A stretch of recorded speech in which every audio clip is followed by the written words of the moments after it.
The rolling hills of Southern Virginia farm country might be considered an unlikely home for a world-class road course, but amidst this bucolic backdrop lies one of the finest road racing venues on the continent. Since it opened its doors in 1957, VIR has infatuated the world's best drivers with its beauty, its speed, and its immense challenge. And let's see that challenge firsthand with our Porsche track preview. Hi, my name is Jan Halen, driving for Wright Motorsports here at Virginia International Raceway, and this is the Porsche track preview. As we come onto the front straightaway, ready to start this lap. Front straight, passing start finish here, 6th gear, hard into the brakes at the 3 sign, down the 2nd gear. Big rotation here using just a little bit of that inside curbing. Back to power, and then onto turn 3, double left-hander. Really tricky corner here on the way in. Lifting a small tap on the brake and then using all that exit curb here on the outside. Hard onto the brake, 2nd gear into turn 4. Short shift up to 3rd. Turn 5, and then just barely lifting here into turn 6 onto the lower S's. And then a good stretch here. And ready for the famous S's here at Virginia International Raceway. Starting right here at the bottom. Super fun section of the track in these GT3Rs. All flat out, all the way to the top of the hill. Quick stab on the brake, 5th gear. Very fast section of the track. Then into Oak Tree, down the 2nd gear. Big rotation, getting ready for a good exit. And then back onto the back straightaway. Long straightaway, good opportunity here to overtake into turn 14. Lots of slipstreaming going on. Virginia is a track that really rubbers in, so as the weekend goes on, as long as you don't get too much rain, lots of rubber going down, which makes the track even better. Hard on the brakes here, right at the 50 sign, deep into the brake zone.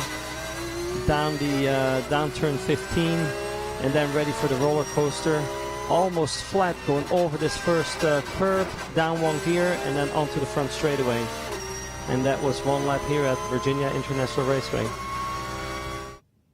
VIR represents rounds 5 and 6 of the Fanatec GT World Challenge America, powered by AWS, part of a 4-part global championship for GT3 manufacturers. The Fanatec GT World Challenge, powered by AWS. Points scored in championships in North America, Europe, as well as in Australia, and eventually the Asian Championship as well. All possible for these manufacturers of GT3 cars, a chance to score points across multiple classes. This is a look at the points to this point in the season, coming off of a race yesterday, as well as a recent round at Paul Ricard from the European Championship. And it is Lamborghini scoring very well, but trailing Mercedes just a little bit. Porsche, certainly a strong start to the season. Ferrari, as well as McLaren, BMW, and Audi, also a part of the SRO's Global Manufacturers Championship, the Fanatec GT World Challenge America, powered by AWS. Getting ready for the 6th round of the championship here at beautiful VIR. The fans packed up on the hillsides, awaiting the green flag, which will come up shortly.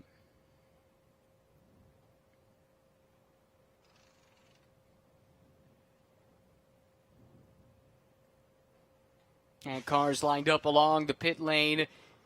Tires still in the tire blankets. Calvin Fish alongside. My name is Ryan Marine. We've got Amanda Busick down on the pit lane. Mentioned this is round 6 of the championship. Round 5 was yesterday. Let's look at how it played out. Race 1 of the weekend, Calvin. It was a wild one. And look at that move down to the inside with Michael Dinan aboard the Turner Motorsports BMW. Tries to make a move on Corey Lewis. Side by side there with that green Lamborghini and Corey Lewis. But Russell Wards gets the power down and moves up to 2nd early. Still chasing Andrea Caldarelli in the K-Pax Racing Lamborghini. The pole sitter able to build a bit of a gap from the lead, but look, fierce stuff further back. This is Michael DeMeo in his debut in GT3 racing. It was going well until this. Just gets a little bit loose through the S's, doesn't recover. Carries too much speed in Oak Tree, damaged that rear wing. They get it back to pit lane. Then further drama for the Red and Racing Lamborghini. This is Jeff Burton pulling over with engine failure. That engine was done, but they have a second chassis on site for a different championship. That one is being pressed into service. Big moment here during the mandatory pit stop window. the McLaren from Optimum Motorsports pitting in the wrong stall, and that really set off a chain reaction. It did, but the overcut by the Windward Racing team, look at that. He comes out ahead of the K-Pax McLaren. Colin Brown trying to make a move. That car's handling was not where it needed to be on the day. Colin, though, coming back up through the field after that. This pass on Drew Stavely into turn 11. Windward on that alternate strategy looked like they were in the catbird seat, but a penalty on pit lane set them back. They'll be the pole sitters later today. This continues to be that comeback drive, though, from Colin Brown. Yeah, on the attack, makes this move around Jacob Abel there for the third position in class. But across the line first for the fourth time in 5 races, K-Pax Racing, Jordan Pepper, Andrea Caldarelli. As a team, Calvin, K-Pax perfect on the season. They've won each of the first 5 races, but could be a different story today. It really could. A lot of really fast cars. The Windward Racing Mercedes had that lead yesterday with the overcut that they did in their strategy. Had that penalty, which was so unfortunate. I think they had the pace, Ryan, to win that race, but they're going to be very tough to beat here today. No question, this race, as it has in many respects all season long, up in the air. It's an interesting mix as well when you consider yesterday with these Pro-Am lineups, it was the AMs that started, the pros that finished, and we've got the opposite story today, Cal. Yeah, there's going to be some fireworks, and you can't help it as a racer. You may be thinking about the big picture and your class position, but when you're up front, you want that overall lead. It should be fun. 16 cars set to take the start in today's race. It's been a lot of fun. Different manufacturers, different teams vying for the top spot. K-Pax has been ruling the roost so far in 2021, but perhaps this is the race where that will change on the beautiful but treacherous Virginia International Raceway circuit.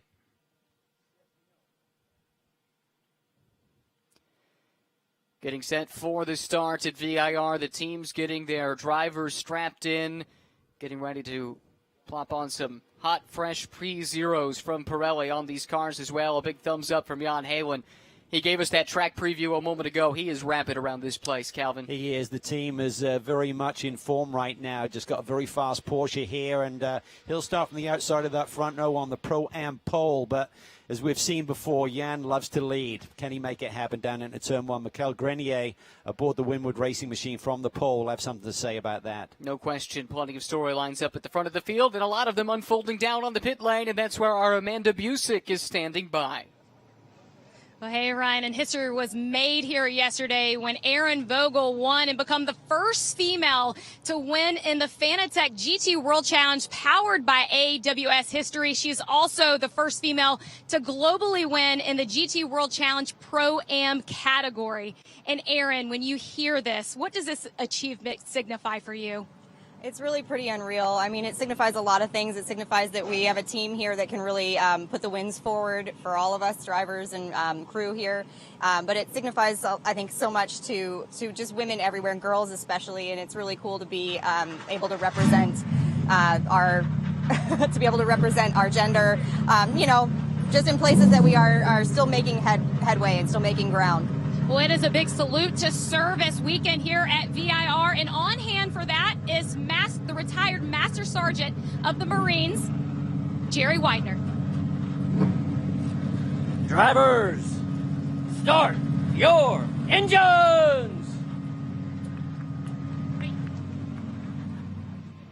Engines are fired down on pit lane. What a day it was for DXDT Racing. Michael Cooper, Erin Vogel teaming for the Pro-Am win.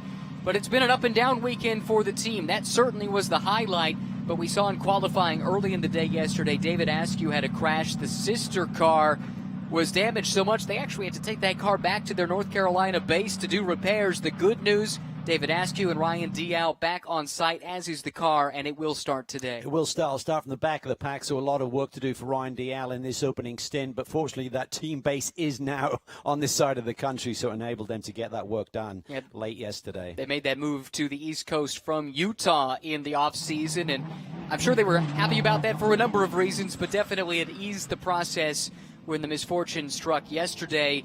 Talk about the front row here today. We mentioned on the outside of the front row, where Jan Heylen will be starting, but it's the car on the inside, on the pole, that nearly had this race won yesterday. They've had pace all weekend long. Mikel Grenier laid down a lap, which was a real marker for everyone to chase. Jan Heylen got so close to it, just a few thousandths behind him, but that Mercedes has been really strong in the hands of the Winwood Racing Team. Brand new car that they debuted at Circuit of the Americas, and this is a team that is going places right now. And if you're following us all season long, you'd know Mikel Grenier, not the normal co-driver for Russell Ward in this car. They do race alongside one another in GT World Challenge Europe, but the normal co-driver, Philip Ellis, busy racing on the Nürburgring earlier today, and yesterday actually also a 24-hour race there. So a chance for the Canadian to come back to North America. Hasn't done much racing on U.S. or Canadian soil in quite some time. Yeah, irony was he finished second at the Rolex 24. The guy who beat him was his teammate here today. But making a good team here this weekend. They will roll off on pole. The car's out for the first of 2 formation laps. Green flag coming up in just a matter of moments here at Virginia International Raceway.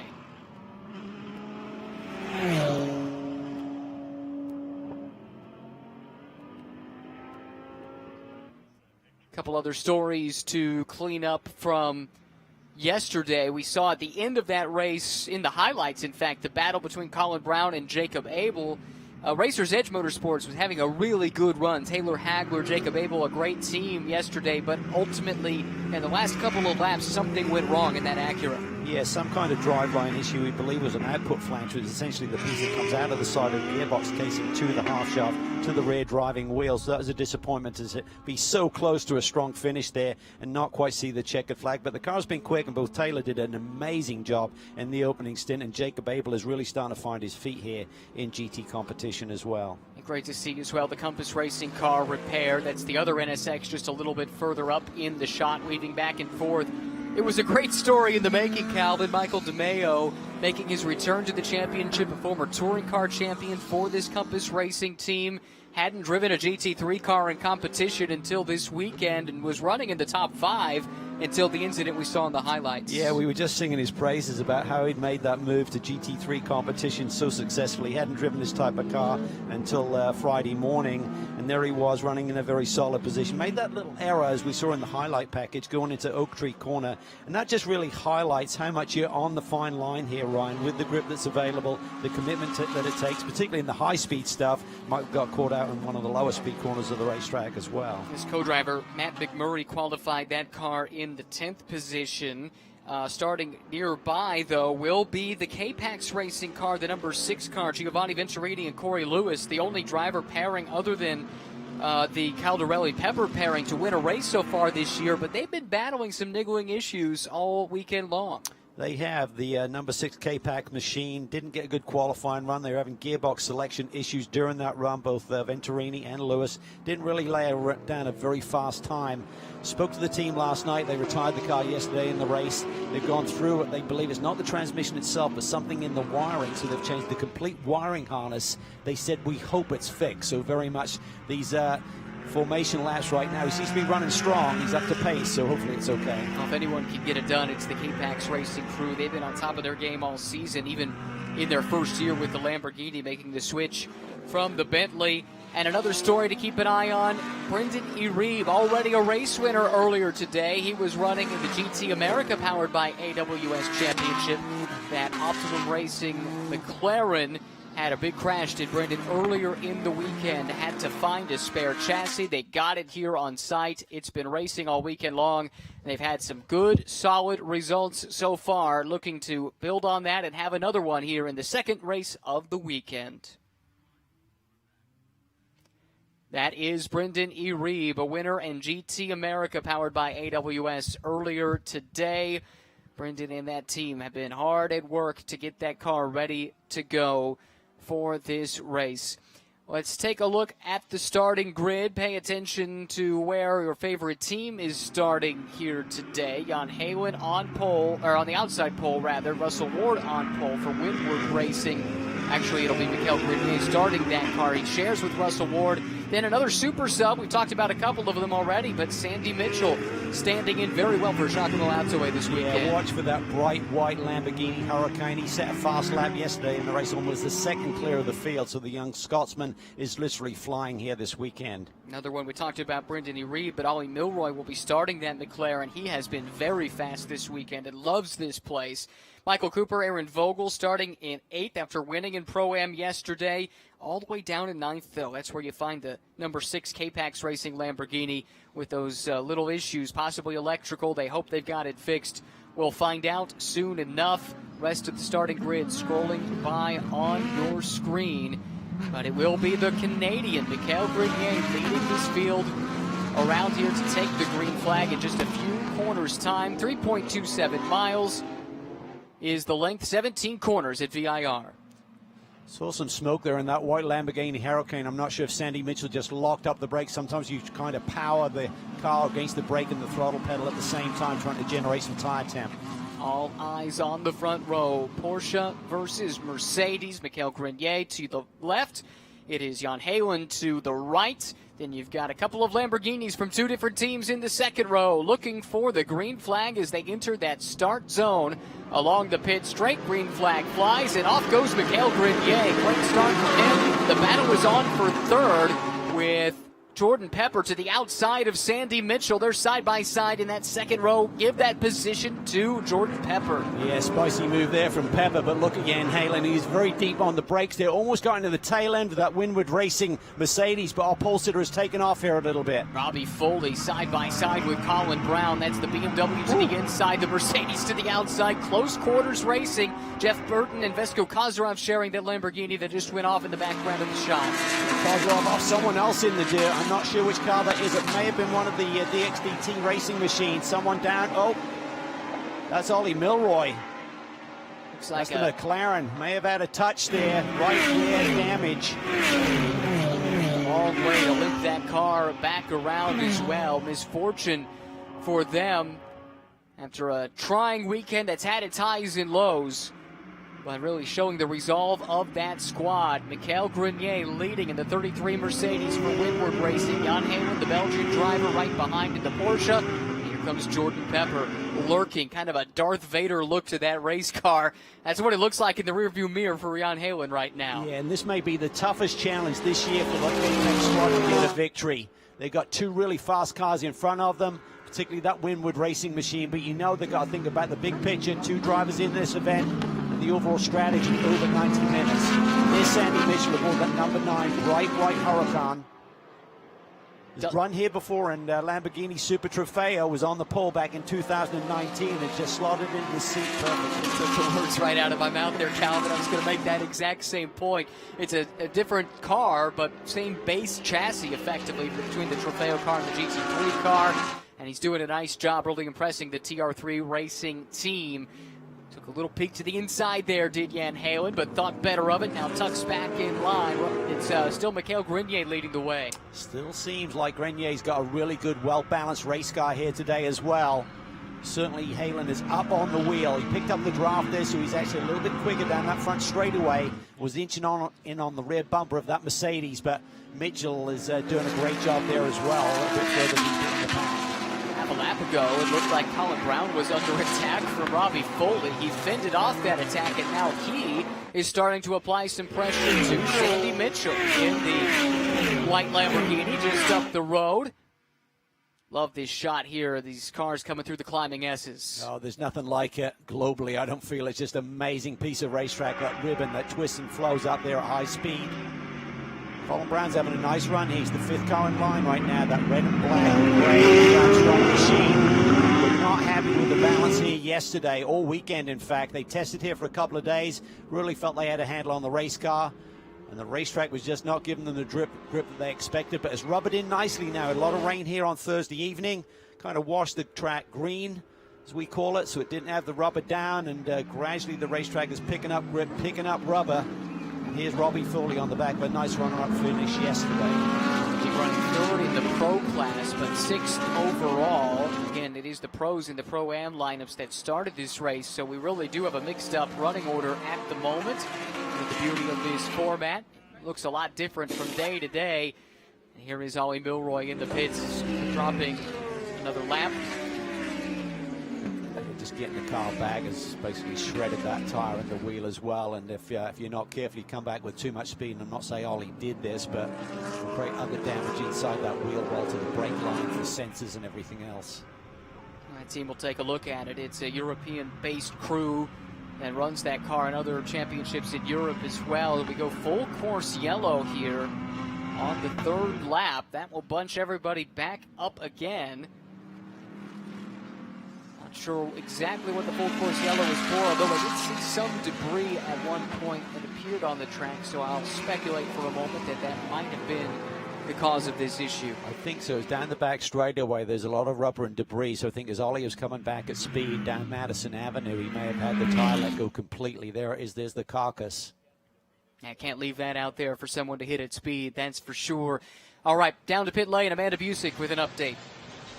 Well, you can just feel the wind pulled out of the sails here. There is suspension damage. This car will not make it back on the track day. You think of the battles that this team has gone through this weekend, not the way that they wanted to end it here, guys.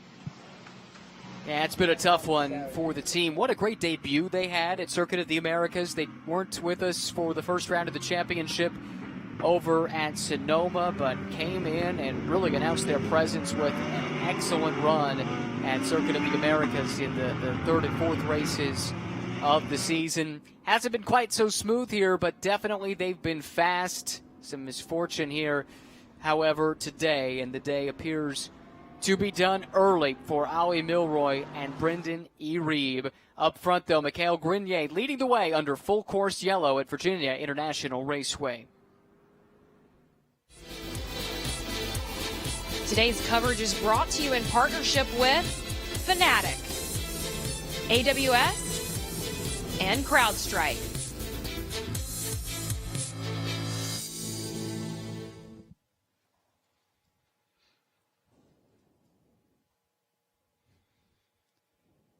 Well, we saw some yellows, Calvin, in the race yesterday, and the one that happened right before we got to the pit window really shuffled things up in a lot of ways, and I think that helped the Windward team try and play the strategy the way that they did. Ultimately got them to the lead before there was a penalty for a pit lane infraction there, but I think everyone up and down pit lane stopped and took notice of what the Windward team did. They went with an unconventional approach, and it really paid off. Yeah, essentially we had a yellow right as the pit stop window was about to open, so we went one more lap, went back to green, and then the pit stop window opened at that point. Leader came in, as well as pretty much the majority of the top 10, but the 33 car elected to keep Russell Ward out there. He laid down a really hot in lap, and it allowed that team to execute a good, clean pit stop. Other than they had a tire bounce, so the timing of the pit stop was good, but they had a tire that was bouncing. There was actually a photographer in their pit box that arrested that tire, brought it back under control. The stewards looked at it many times to determine that the team were not aware of that, and it would have ultimately gone out into a dangerous position on pit lane. So they gave them the drive-through penalty, and that cost them a bunch of track position. Looks like the Racer's Edge car might be on pit lane. Jacob Abel behind the wheel. That's where it's shown on timing and scoring. They've dropped down to 15th. Not quite sure what the cause of that might be, but if that is your team. Update from Amanda. Left rear puncture for Jacob Abel and company, and that's another team that's just looking for a little bit of luck this year. Every time it seems like they've got a good run going, really since the opening weekend at Sonoma, something has come up and they've been snake bitten. Yeah, a little scuffle that we had going between turn 3 and turn 4 there on that opening lap. Certainly Ollie Milroy was involved in that, and there was another red and white car, I believe, so maybe that was because of that, or maybe they actually ran over some of the debris that was out there from the shards of fiberglass that you would get with that tire flailing around, with Ollie trying to get the car back to pit lane. So that cost some track position, a couple of spots lost. The car didn't start all that far up in the running order anyway, but nevertheless, it's difficult to make up ground in these races. The caliber is so high that if you drop a couple of spots just because of some misfortune like that, it's really difficult to get those back. Yeah, it's early days though, and with that they have the opportunity to put that extra tire on. Hopefully that is not taken out of the allocation they needed during the formal round of pit stops, the mandatory pit stop that will happen between minutes 40 and 50 of this race. Continuing under the safety car, but getting closer to the restart. It looks like the Lamborghini Urus has pulled ahead, and we should be getting back to green very, very soon as the field makes its way through the final corner. Hogpin at VIR, awaiting the green flag imminently. Mikael Grenier leads this field of GT3 machines. The debris has been cleaned up, and we are about to go back to racing. Good jump there by the Mercedes driver, but Jan Heylen right in the tire tracks as they take the green flag once again. Further back at Sandy Mitchell coming under attack from Colin Brown. Yeah, Colin Brown's got a really good run on him. Floats to the outside there as they get down towards the brake zone. Really nice job by Mikael. Oh, there's a touch there. Looked like Mitchell might have locked it up a little bit. I saw some tire smoke and never quite got that car turned. They're able to continue on. Brown gets that spot. Foley goes through. It's the other K-Pax racing car, Giovanni Vintorini, who gets through as well. So Sandy Mitchell drops 3 spots with 1 mistake. Yeah, and with that, Venturini's having a good start to this race. Hasn't had the pace this weekend with those gearbox issues and selection issues, but hopefully they are now 100%. You see Michael Cooper going on the attack there against Madison Snow. That was awfully close. There might have been a little rub there, too. Back now, that opens up an opportunity for Drew Stavely to come through. The Ian Lacey Racing team had a really good run yesterday. Cooper just barely able to slot back in line behind Stavely and in front of Matt McMurray. Yeah, and those two guys have been used to running like that in GT4 competition over the last couple of years. They know each other's habits and behavior pretty well. Nice move there by Drew to take advantage of Michael being handicapped a little bit there off the S's. Yeah, I think those two won all of the races combined between the two of them in Pirelli GT4 America Sprint competition last year in the pro class, and now going at it in GT3 cars. At the front of the field, Jan Heylen not letting Mikael Grenier get away. It was razor thin between these two in qualifying, 18 thousandths of a second. Yeah, and similar margin right now, and it's tough to follow this closely like Jan Heylen is. When you get through some of these high-speed corners, you get a little bit of what we call aero wash, where the air is taken off those dive planes on these GT3 cars. So Jan's done a good job. He'd love to get that clean air on the front end of that Porsche. And right here, I think the Porsche a little bit stronger in the straightaway here, particularly when he starts to catch that draft from about 10 car lengths back on the Mercedes.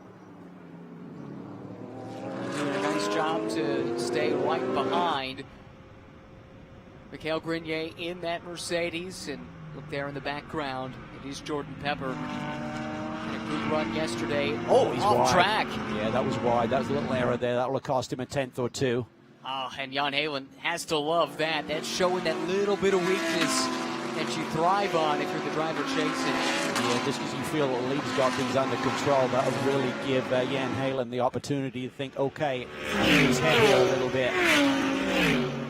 He's doing a really good job up front, though. Grenier, he's doing a nice job here of handling this pressure, handling this lead. Sandy Mitchell recovering after the slight bobble earlier. That CR3 team making the switch from Ferraris to Lamborghinis this year. They made it look pretty easy.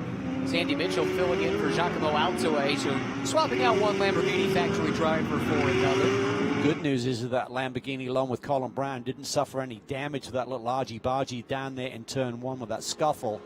Tell you what, Jan Heylen really rolled a lot of speed through Oak Tree. Kind of not too concerned about actually hitting the curb apex there. Just seems to roll about a couple of miles an hour more, and if you keep the balance coming off, that should translate to more speed. Oh, and look at Pepper, he is off. Pepper has missed his braking point. He's going to make a shortcut run across the racetrack here. Concern is grass in the radiator grille and damage to that front splitter. Pretty smooth ride, all things considered. This is Pepper's first trip to this track, and he said he had to learn to respect it pretty early. Had it off, had a near miss early in the weekend, was able to collect it and keep it going. Similar story here, but lost a lot of ground, and you're right, you have to wonder about those radiator inlet ducts. I'm surprised there because I did not believe that he was really in a battle with Heylen or feeling any pressure from behind, so one would assume that he just missed his braking point a little bit. And that's how much they're pushing. There's no margin here. If you make that little error with this racetrack, it's old school, dire consequences. He really got away with one there, the championship leader, in terms of no damage to the race car. If that had happened on yesterday, or it's certainly Friday with the rain that we've had here, that would have been a different story, because you're literally along for the ride. You don't really have any steering input in where the car is going to go. it just becomes a skating rink and you're just trying to survive at that point. So championship leader got to regroup here. He's dropped many positions. That's still a long way to go. Hour and 16 minutes on the clock. Dropping all the way back, though, to the 12th position and last in the pro class. Giovanni Vintorini in the sister K-Pax car. That's the car with mostly green, but the bare carbon front. And that's because Giovanni had a crash earlier in the weekend. Caused them to miss the second practice. So what I'm loving is Colin Brown's pace right now, sitting there in the third position, 2.2 seconds back from the leader, but he's cutting laps within a few hundredths of the leader, so they've certainly turned the handling around on that DXDT CrowdStrike machine.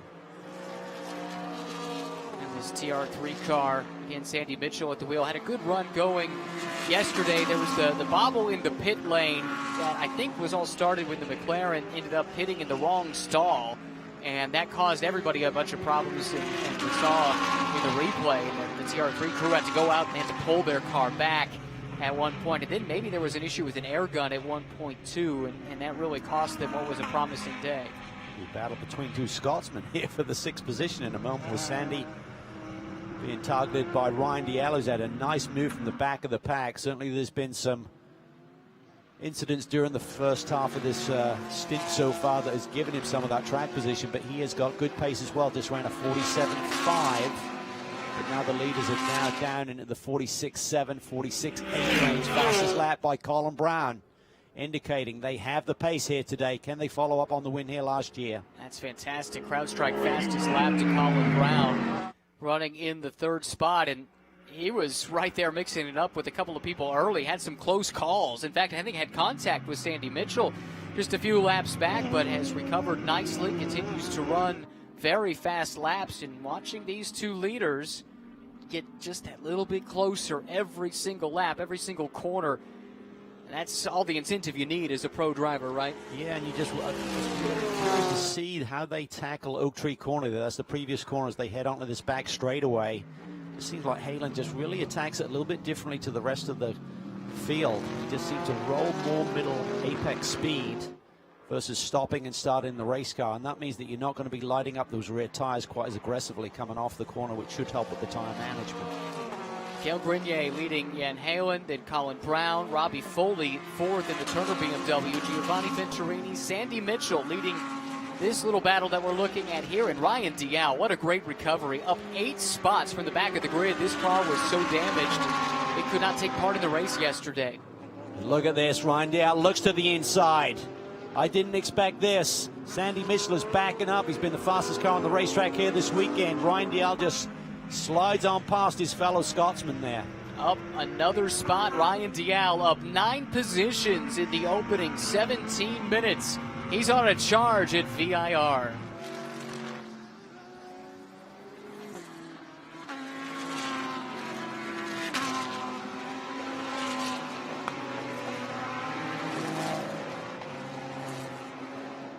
Ryan Dial passing Sandy Mitchell 4th position. That gets Dial up into 3rd in Pro-Am, 6th in the overall running order. Back to the front of the field, though, where Mikael Grenier continues to lead this fight, but he got loose there in Oak Tree. That might provide the opportunity for Jan Halen. Yeah, and this is pretty early in the stint to see that car starting to slip and slide around, so you have to wonder whether the tire pressures have peaked a little bit. Maybe they've got a bit too aggressive on that, hoping they'd be able to open up a gap and just cool his pace a little bit, but Halen has kept the pressure on him. Oh, it took a peek to the inside there. I'm not sure how real that was or just how much he was trying to get into the head of Mikael Grenier. Younger driver, might not be all that well known here in North America, although did do some Indy Lights racing and other open wheel racing, both in the U.S. and Canada, but has been racing primarily internationally over the last few years and has found a nice home racing Mercedes-AMG products by and large around the globe. He's got a lot of pressure, though, here from Wright Motorsports ace Jan Halen. It's kind of appropriate that this Canadian has a breakout race here at VIR. Daniel Moore, had a fellow Canadian, did that a few years ago when he beat Jeroen Bleekemolen in an identical machinery, and everyone stood up and took notice. Yeah, that's what happens when you have a chance to go head-to-head with some of the best pro GT drivers anywhere in the world. 1:11 on the clock, and Mikael Grenier continues to lead at the front of this field. I think we got an update in the pit lane. Let's go down to Amanda. Well, guys, you guys are going to see Jordan Pepper come in here shortly. They're going to replace all the tires on Jordan's car from where he exited the track there earlier in the race. Also curious if there is an ABS issue. But nonetheless, this is going to be a long way to come back for this K-Pax team. Andrea Caldarelli, who was away changing, will not be happy with this news when he returns. It'll be heartbreaking to come back and find out that this was necessitated. So must have felt like something was a little bit off after the off-track excursion. And I want to see if they can try and clear off that grill. There it is, because that grass can do a number on temperatures inside these cars. Yeah, Kerrigan Smith and the staff here at VI had to do a great job of keeping this place well manicured. But I think with the wet weather, it's not allowed maybe the grass cutting to take place here. But this is not what we expected here from the championship leaders. ABS being an anti-lock braking system. You'd have to think it was maybe more of a technical issue for someone with Jordan's pace and experience to make that little error. Well, whatever the cause, it will be costly. Jordan Pepper, 15th now. That's a long way he's going to have to crawl back from as misfortune strikes the championship leaders at VIR. Mikhail Grenier continues to lead. Mikhail Grenier holding off Jan Halen, at least for the moment. Colin Brown continuing to close in on the leading pair. Problems for the championship leaders. Jordan Pepper had to take his car to pit lane. Problems with the tires, possibly with the ABS system on that K-Pax Racing Lamborghini. He's dropped all the way down to 15th, last in the pro category. Curious to see here. I think the rule does not say mandatory tire change, so by stopping now, they've kept him on the lead lap. If there's a yellow, they'll pack back up. Not going to save you time in the pit stop, but it gives them the opportunity to play with different strategies there. But they're definitely feeling something is amiss. They're really rolling the dice here with strategy on the back foot. I think the key was, if we're going to come now, keep that car on the lead lap. Don't go down a lap and dig yourself an even bigger hole. I'll have to keep tabs on his progress back through the field. But right now, all the way back in 15th, the last car running after Robbie Foley was forced to retire the McLaren a little bit earlier. And problems for Colin Brown, DXDT Racing, smoke out of the back of that Mercedes. Wow.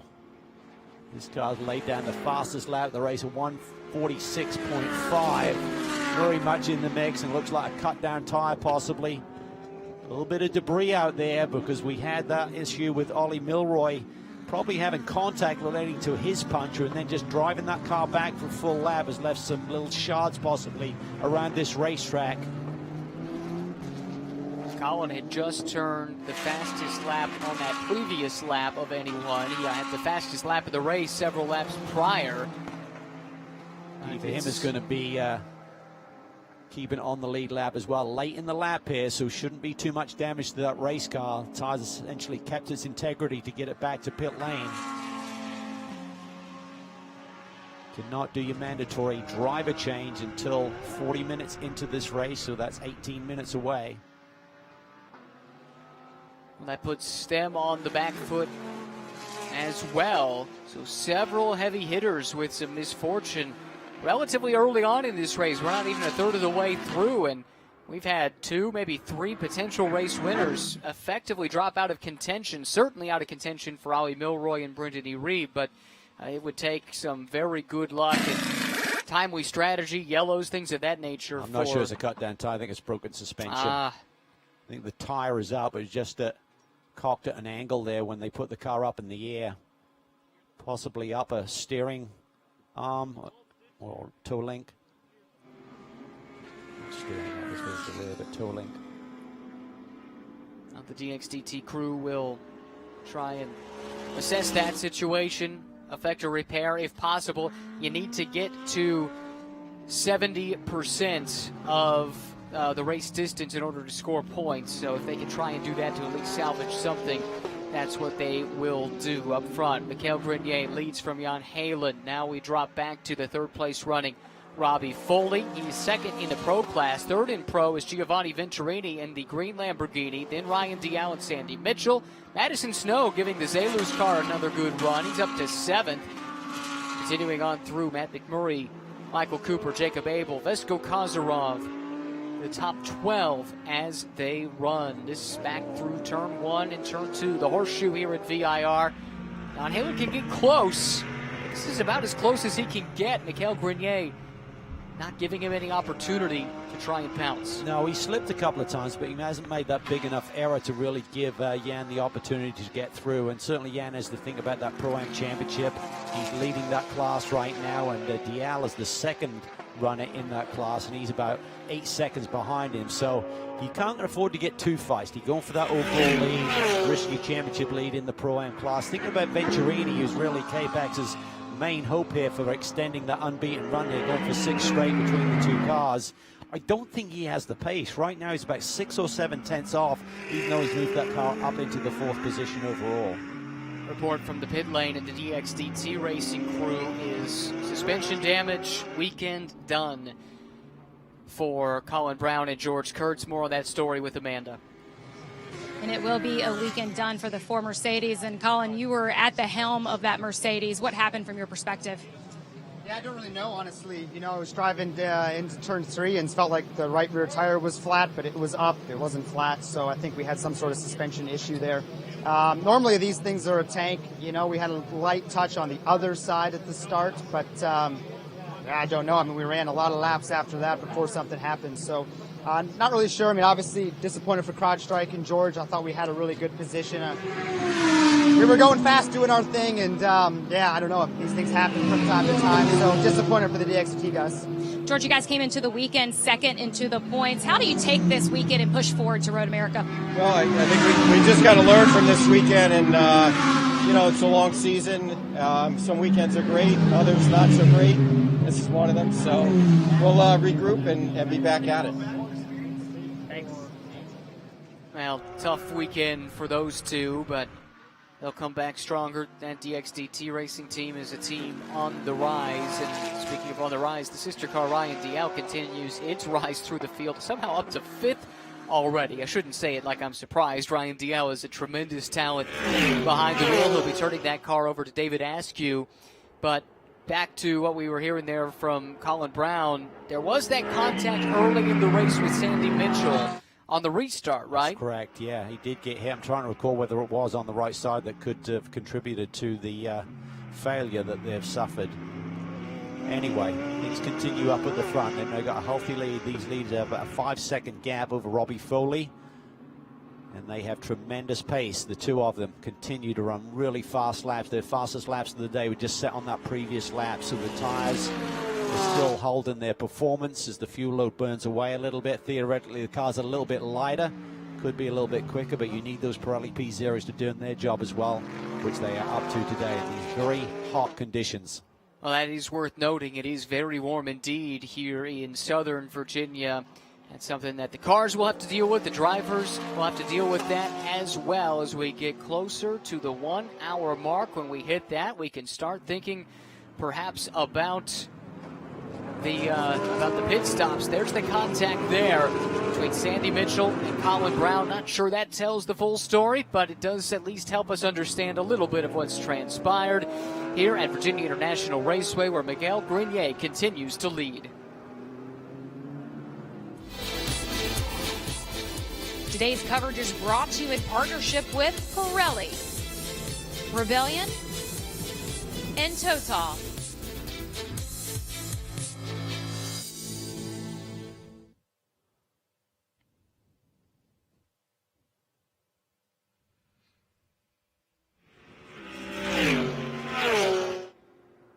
So, Mikael Grenier out in front of Jan Heylen. This is the way it's been since the drop of the green. Jan's made a couple of runs at that 33 car, but what this could very well come down to here, Calvin, is once the driver change happens, it's going to be a battle between Russell Ward and Fred Pordat in all likelihood. And it'll be interesting to see when the pros swap out for the Yams, who comes to the front and who drops back a bit.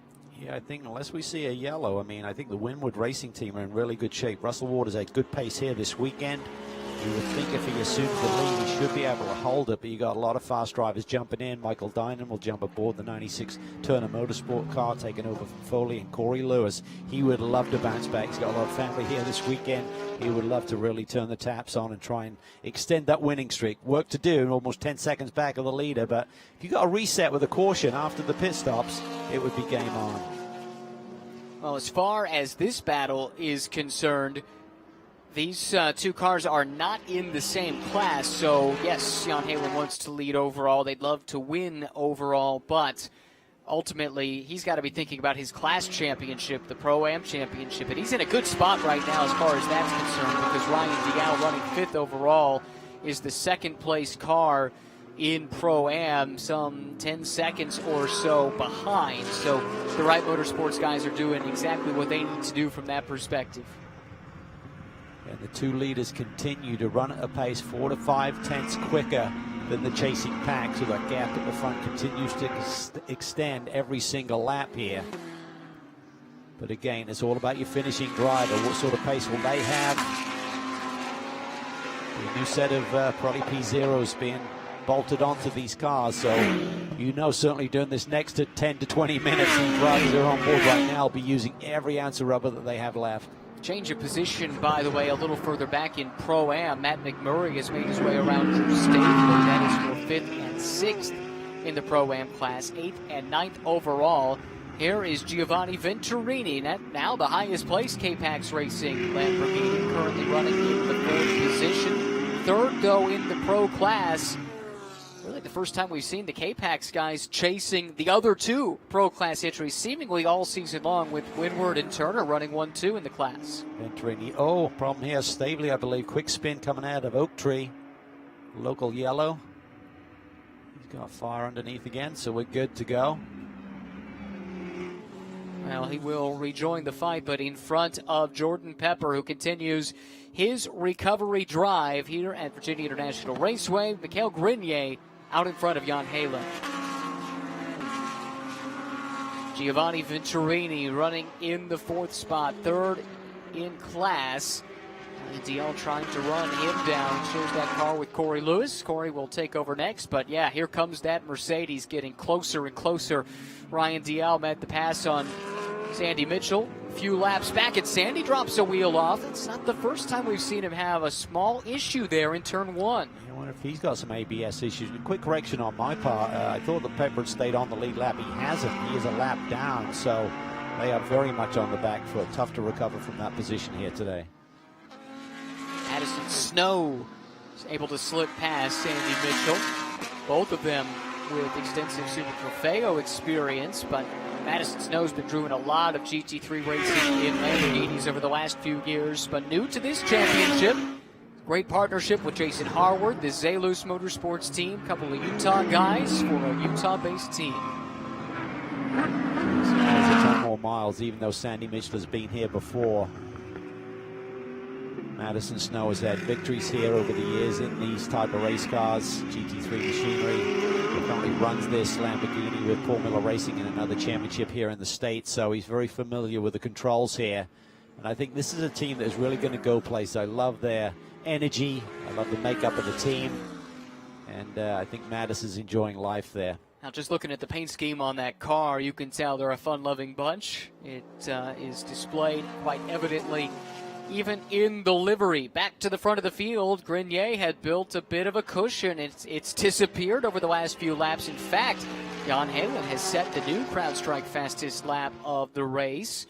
Had previously been held by Colin Brown, and maybe he backed off a bit, cooled those Pirellis down, and he's back on the attack. He is. And I'm really impressed with the pace, the consistent pace that the Pirellis are giving these drivers here. Almost 90 degrees here this afternoon. You see the car sliding a little bit out of turn 3. We've seen that before from Grenier, our leader. But the lap times are improving, which is what you want as a driver. You want those tires to just continue to give you the grip you're looking for as the fuel load lightens up a little bit. 7 minutes until the pit stop window opens up. The pro teams typically with a bit more leeway in their strategy. Two drivers of approximately equal pace. What do you expect to see from Winward, from Turner, and also from K-Pax with the 6 car? I think you're going to see the top three kind of stay out there, sort of like maximize the ability with the guys they got behind the wheel now. They're very much in a rhythm. They have pace, so do that. I think with Vintorini and Lewis, there's some options there. Get that pit stop done, stay on the lead lap, which you do certainly if you're close to the leaders. And then if there's a yellow or something should come out, you might catch a lucky break in terms of everything being shuffled around a little bit before others make their pit stop. But I think you've got to try something different. I don't think they're going to win this race, the 6 team on pace so far today, but you know that Thomas Blam and the engineers will certainly work every angle. Tough day so far for the championship leaders in the sister car. Amanda is standing by. Andrea Collarelli saw his teammate go into the grass while he was changing back in the paddock. Now that you're back and it's almost time for the driver change, what's your approach here, Andrea? I mean, we are one lap down, so it's going to be pretty take it easy. Just want to see if the car has any issue or what. We don't know why Jordan went straight. Maybe there is some issue. So the guys, they're going to check at the pit stop. What do you feel will be possible for your team? I think we just need really to finish the race. Yeah.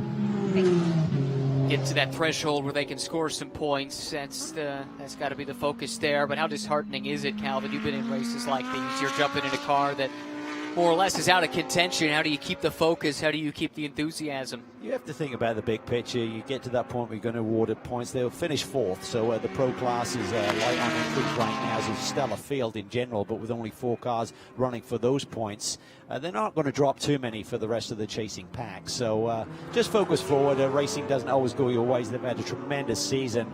Bar a little issue at the end of Coda, they could have been on 5 on the bounce right now in terms of 5 consecutive races. They've won 4, finished runner-up in the other one. It's just not their day today. This is a good little battle here, not for class position. That was Vesko Kozarov in a Pro-Am car holding off Conrad Grunwald in the lone Am class entry with Drew Stavely trying to recover from his spin right behind. Jan Heywood maybe running out of patience, flashing those headlights, trying to find a way past the leader, the pole sitter, Mikael Grenier. Well, if a mistake is going to happen, it's typically going to happen towards the end of the stint as fatigue sets in a little bit. It's really warm, even with the cockpit cooling aids that you are allowed to run. Certainly the sweat is on the brow right now, Mikael Grenier.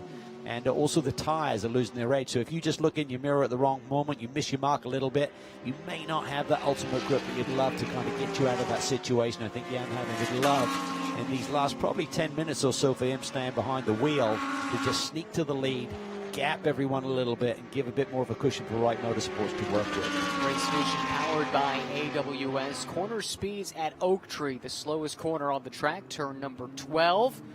Lamborghini looking stout through there, the Porsche strong through there, and I suspect the Porsche very strong out of that corner. That's typically a type of corner that a Porsche would excel leaving because of the engine placement. Yeah, it's got that weight over the driving wheels. It kind of squats and launches off corners like that. It's always been something that's been a bit of an asset for those cars. Giovanni Vintorini trying to fend off Ryan Dial, while up at the front of this field, Mikael Grenier, the pole sitter, continues to lead over the Belgian Jan Heywood. Robbie Foley running in 3rd.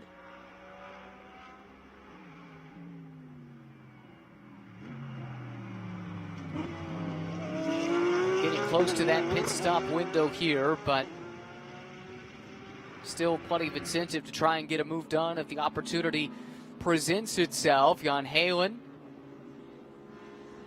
continuing to run very fast laps, a couple of tenths faster than Mikael Grenier that last time around. Robbie Foley matching these two on race pace over the last few laps, but he's 8.8 seconds back. Currently the 2nd placed car in Pro, and himself has a pretty healthy margin over Giovanni Vintorini, who runs 3rd at the moment in class, 4th overall. Yeah, they're gradually getting the pace together with that Turner Motorsports BMW. Foley's had so much success here in North America over the last couple of years with the same platform and the same team, but that switch to the Pirelli tires in this championship, there's been a learning curve there. They've done some testing. They feel they've got their head around it. They did a couple of days testing here at VIR, and that car is well suited to this track. We're seeing late in the run, he's starting to match the pace of the leaders. Well, and of that, in that lineup, Robbie Foley is being asked to carry the load. He is the veteran, and that's kind of silly when you think about it. He's such a young guy, relatively new to the scene, but his co-driver Michael Dinan, very, very fresh, does not have much experience. But we've seen as the team's overall pace is improving, so is Dynan's. And that seems to be a very good trend if you're cheering for Turner. Yeah, and I think also just the comfort factor with the car. I think the car's a bit edgy. It wasn't the nicest piece to drive early in the championship season. They've settled it down some, so that certainly plays into both Robbie and Michael's hands. But for Michael, what a season he's coming off. I think he had 17 wins last year between the Sprint and Sprint X competition with the GT4 car, with Robbie alongside for 6 of those wins. This is Robbie Foley, the Liquimali H&R BMW for Turner Motorsport. Behind him, there has been a change for 4th overall as Ryan Dial has slipped past Giovanni Vintorini. That is not a class battle, but it is an overall battle, and Dial set sail a little bit to get closer to the man he's chasing for class win. That would be Jan Halen. Incident between the 12 and 19 at turn 12 is under review. We'll have to keep a close eye on that one as young Michael Dinan watches on. Robbie Foley running 3rd, 2nd in the pro class, however, with 15 minutes and 40 seconds remaining. Closing in on time for that pit stop window to open, just over 30 seconds away. Change for 4th overall. Ryan Dial has been able to make the pass over Giovanni Vintorini, slipping up into 4th, then Vintorini back to 5th. Looking at this battle up front, Miguel Grenier is hanging tough here. He just wants to try and maintain that lead. Expect him to extend this run probably about 8 to 9 minutes longer. They won't cut it too close in case there's a bubble on that in lap. You can't afford to get too aggressive on that strategy, but he's in a rhythm. He's got clean air up ahead of him. Just want to try and extend that gap back to Foley as much as he can. Window is open. Not sure how busy it'll be right away, but we shall see as Grenier continues to lead the way through the S's. Remember, they were in a position where it looked like they might be in line for a win yesterday. It was an issue on the pit lane that ultimately cost them. There are several places where it could go wrong, but you really don't expect either of these two teams to make a mistake on pit lane. What Windward is doing around the world, the input that they get from HTP, and then Wright Motorsports, tons and tons of experience in long-distance racing where pit stops are commonplace. Yes, and we're getting to the heart of the season right now with round 6 of a 14-race championship. So they're very much in their mode of the rhythm and what you need to be doing.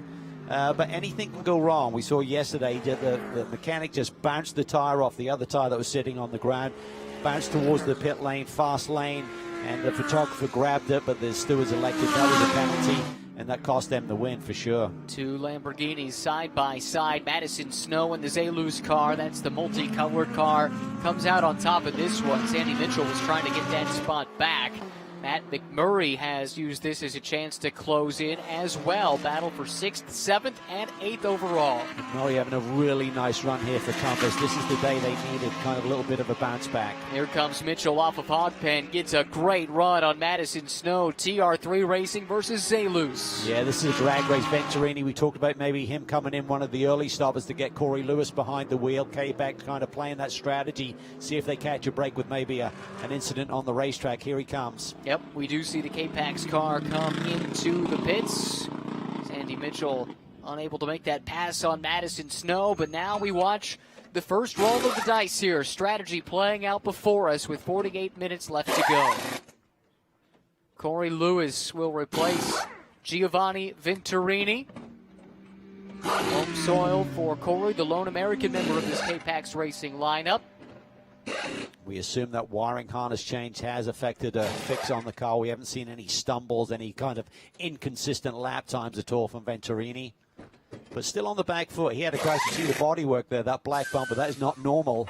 He had a crash himself in practice here earlier in the weekend. They lost the session, that session plus the next session. So didn't quite get the track time that they were looking for. Car drops off to Jackson. They held it, and if you're new to SRO racing, that might look strange, but typically that is a very good sign. Nice. Minimum pit speed delta, pit lane delta rather, 71 seconds for Fanatec GT World Challenge America, powered by AWS. They did it in 71.083. Picture perfect from K-Pax, as we've come to expect, and the rest of the teams up and down pit lane, they've seen that. They know they need to be perfect now too, or else they'll give up some time. This is what we call the overcut. These guys staying out there, got clean racetrack, laying down very competitive laps still. Here comes Sandy Mitchell. Thought he might have stayed out a little bit longer. He should certainly be a little bit quicker than his teammate out there, but maybe he's just having some issues. You see him lock up a few times down into turn 1. On the bright side, he'll have a much more clean pit lane to work with than his co-driver Ziad Gondor had yesterday. It's really where their race went sideways. There was a miscue, car pitted in the wrong pit stall, and it caught them out more than others. Really nothing they could do about that, but able to pit with no interference on the pit lane. And here comes Michael Cooper inserting himself into this equation. He and Aaron Vogel picked up a historic win yesterday in the Pro-Am class. They made a ton of progress through the field, currently running in 7th, but part of that is the pit stop shuffles as Mitchell gets out of the car. Ziad Gondor will slide in. Yeah, and Cooper's really picked up his pace. He's not that far off the leader's pace, just ran a 47 flat, a little bit quicker than Ryan DL, but not as quick as Colin Brown. So the DXDT team, I think the racetrack came to them. They did that testing, as we talked about, felt very confident coming in, then were scratching their heads for a couple of days, but the rubber's been laid down. Something is loose and wobbling around from under the bonnet of that car, the hood of that car. Let's see when it comes away from us, if you can, or actually you can see it right there. Something blowing around in the wind. Yeah, there is. Now, there was an incident involving this car and Drew Staveley's Aston Martin that we saw was under review. I haven't heard what the outcome of that review was. Sure, it's like almost a piece of sealing strip that they might have around the outlet there from the ducts coming off the hood there. Points leaders in the pit lane, unfortunately down a lap. Will be Andrea Caldarelli jumping in that car. Jordan Pepper did the first stint, had the off, found the team with some issues, and an unscheduled pit stop as well. Didn't seem like a lot of energy in that group there. I know they'll still want to execute the pit stop, but you can see the driver's body language not good. Yeah, no question about that. This continues to be the fight at the very front of this field. Nothing to separate these two. That goes back to qualifying, as we talked about. It was an incredibly close qualifying session. Mikhail Grenier, his first race in GT World Challenge America. First time back at VIR since racing in Pro Mazda, Star Mazda, I guess it would have been called back in those days. Did a Formula BMW test, he said, that really helped him get his career going here at this track, and hasn't really been back since. But he drops a wheel off there. This could be the chance. Yeah, that would have lost him a little bit of traction there. Jan Halen's going to be a little bit closer. That Porsche's a little bit quicker, picking up the draft. Here we go. Game on. Fight for the overall lead. Jan Halen to the right. It is Mikhail Grenier to the left. Not a class position changing hands, and Jan Halen gets it done. First major slip of the day for the youngster up front. They can go 2 more laps possibly, but it's going to be tight. I think maybe 1 more lap and then let's see what they do. Maybe Grenier will bail here after that little slip if the team is ready for him. No, he stays out as well. So they will push it 1 more lap. Looked like some problems on a couple of the exchanges we've seen so far. The Sandy Mitchell to Ziad Gondor stop, if timing is to be believed, lasted over 2 minutes. Esko Kazarov to Jeff Burton a little on the slow side as well. I think just 1 more because it's going to be squeaky to get to it and beat. You don't have to have the service done with 40 minutes to go, but you have to at least cross the stripe into pit lane. Here comes the Turner car. Turner boys going to work. Michael Dinan, he's used to doing this. These guys have run together a lot over the last couple of years.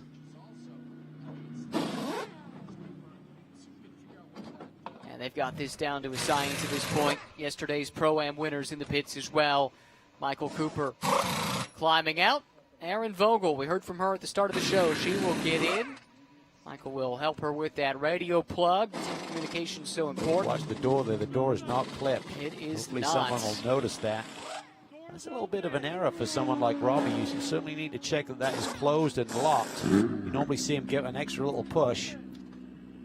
Ah, someone did see it. Yep. Good on the Turner guys. That might cost them a little bit of time, but it's worth it. Make sure that gets taken care of. It was the little details. Yes. Nothing worse than a podium run suddenly to come awry. It's tough for the driver to reach that through the netting and everything on the side if it was loose.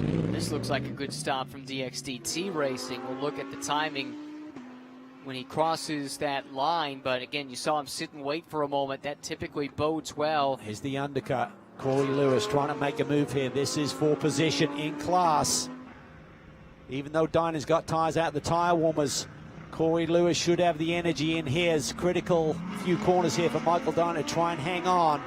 This is where his experience will come into play. Pinches him a little bit. Corey Lewis trying to figure it out. Can he get the undercut here coming off? Now it's going to be tough. Tough to pass here through the S's. But Dinan seemed to slow down. He did, dramatically there. Now he seems to be back on speed, but that was really strange. Yes, it was. He looked like he's off and on his way there, and it was going to be the other way around in terms of following this car through. See that hood there just flapping a little bit on the right side for Michael Dinan as well. I'm not sure if the pin has gone adrift or broken. It was a quick stop, by the way, from Cooper to Vogel, 72 seconds, so a little bit over, but you can live with that. Madison Snow to Jason Harward, considerably slower. Not too many to shout about up on the board right now. Let's see what Wright Motorsport can do. Winwood will be in at the same time. This is going to be a battle for the lead. And that door issue did cost Turner. They were about 5 seconds over, I believe. 71.5, so half a second outside for Wright Motorsport. 71.8 for Winwood. Two really nice, clean stops by our leaders.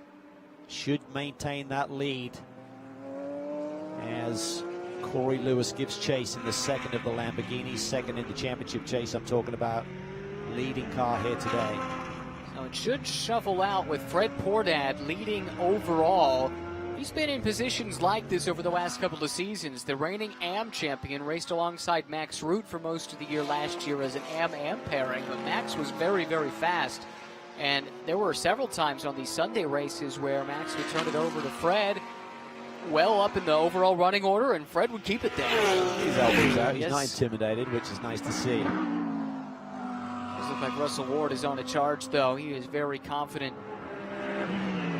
Able to close in some of that. Here we've got TR3 Racing coming through, then the K-Pax car, then the Turner car. So whatever happened to the Turner BMW, it seems to have been temporary, but it did slow down rather suddenly, and that let Corey Lewis slip on by. Ryan Dial has been in, turned it over to David Askew.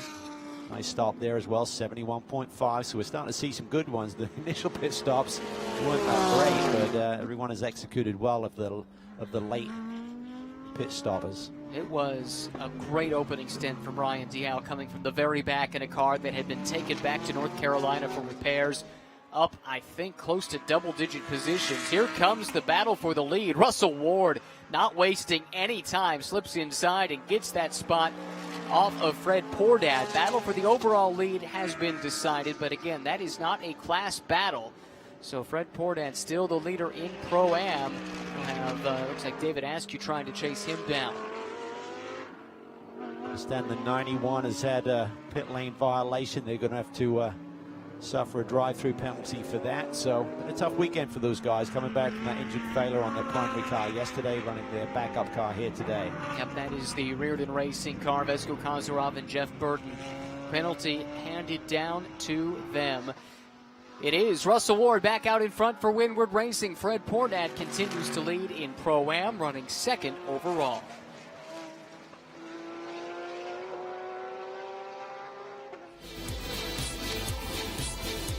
Today's coverage is brought to you in partnership with Acura, Ferrari, and Lamborghini.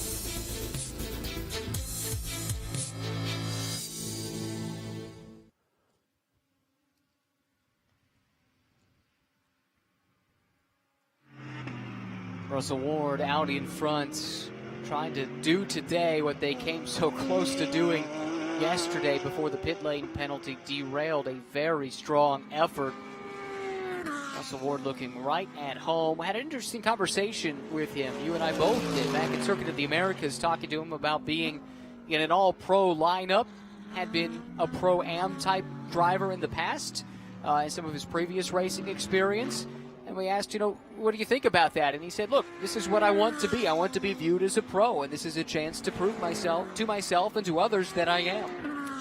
And I think he's delivering. I mean, he's not quite there. When you bring in a Mercedes factory pilot, it's tough.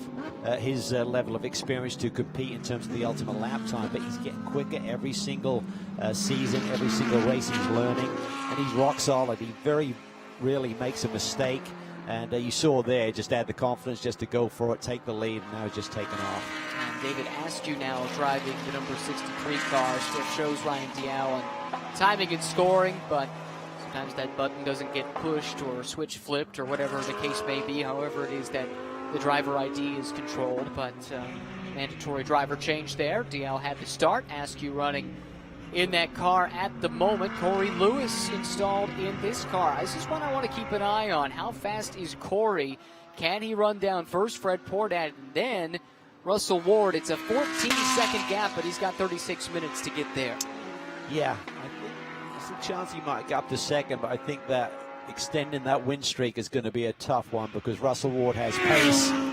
That Winward Racing Mercedes, as we've seen all weekend long, has been really quick, but you know he's going to dig deep and go for it. You know the team is going to be egging him on here. What I'm interested in is the third-place runner in Pro-Am, Michael DeMeo, back in that car for the first time since his accident in this corner, actually, yesterday. And a really good debut going in GT3 cars until then, and you never quite know after you made a mistake like that how you're going to respond until you get back in the car. Early returns are good. He and Matt McMurray have proven to be a good tandem, even if it is just for the weekend, as he's filling in for Rodrigo Salles here this time around. 35 minutes, 5 seconds on the clock. Looking here at Corey Lewis in the third overall place car. Second in the pro class, has some 14 seconds to try and overcome if he's going to get to his class leader, Russell Ward. But second on the road might be a possibility. Fred Pordat has it in this Wright Motorsports Porsche, and he's doing a nice job. Amanda with more on the Wright Motorsports story. Ryan, I was able to catch up with Fred right before he got into the car. Guys, it is hot out here. It's 90 degrees ambient temperature. Fred was wearing this ice vest before he got into the car to keep himself cool. We talk about the effect of heat on the car, but on the drivers, they are wearing 3 layers of Nomex in their fire suit. And Cal, I'm going to come right back to you on this. What impact does the load of this heat have on the drivers? It really does. It really weighs on you. It's not just from a physical standpoint, also from a mental standpoint when you're overheated. So it's really important that you really control that. You've got to hydrate, not just during the race with the water bottle inside the car, but make sure you've taken on enough fluids over the previous 24 hours. And with these double-header weekends, that's even more important. So the nice thing about those ice cubes, you can use it for a nice gin and tonic after the checkered flag. In all seriousness, though, those suits, those vests, have been all the rage here recently. I think Simon Pagenaud showed up with one at an IndyCar race within the last year or so, and everyone was, oh, what is this thing?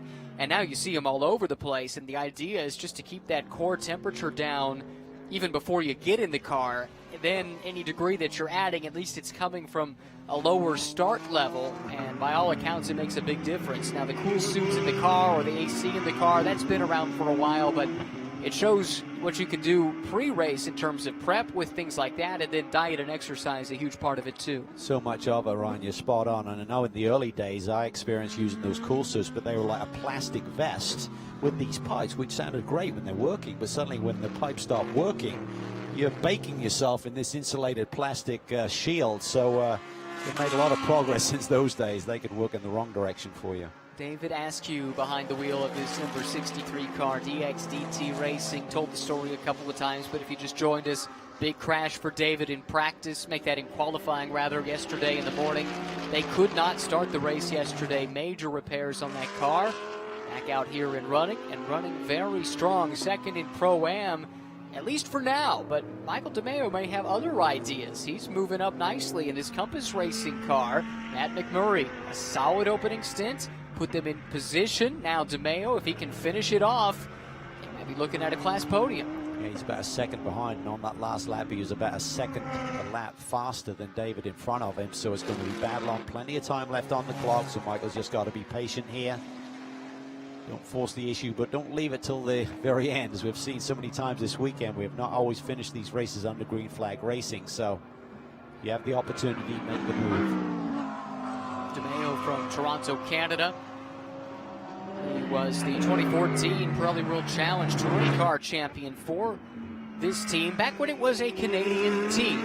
It is Canadian in heritage, I would say, still, but last year, Jill Beck and Carl Thompson, co-owners of this operation, they moved it to California. The idea was just to have an ancillary base in the States, but it proved to be a huge boon for them when COVID hit. They could base their operation out of the U.S., didn't have to deal with the border crossings in the way that other Canadian teams have had to do over the last year, and it's been very beneficial. They're also located very close to Honda Performance Development, which they say has been great.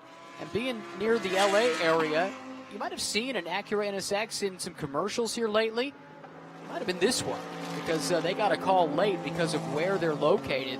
Hey, can you bring that NSX to the studio lot? We got a commercial to shoot. Sure, we'll show up. So pretty cool opportunity all in all. It was bad news for that 20 squad. They're having a great run here today, leading in Pro-Am. Guess what? Pit lane infringement. No helmet on the dead man in terms of the person who's got the dead man valve on the car during the refueling. So that is not good news for Wright Motorsports. It's going to drop them out of the Pro-Am lead. That really hurts. That means this battle we're looking at right now is potentially for the win.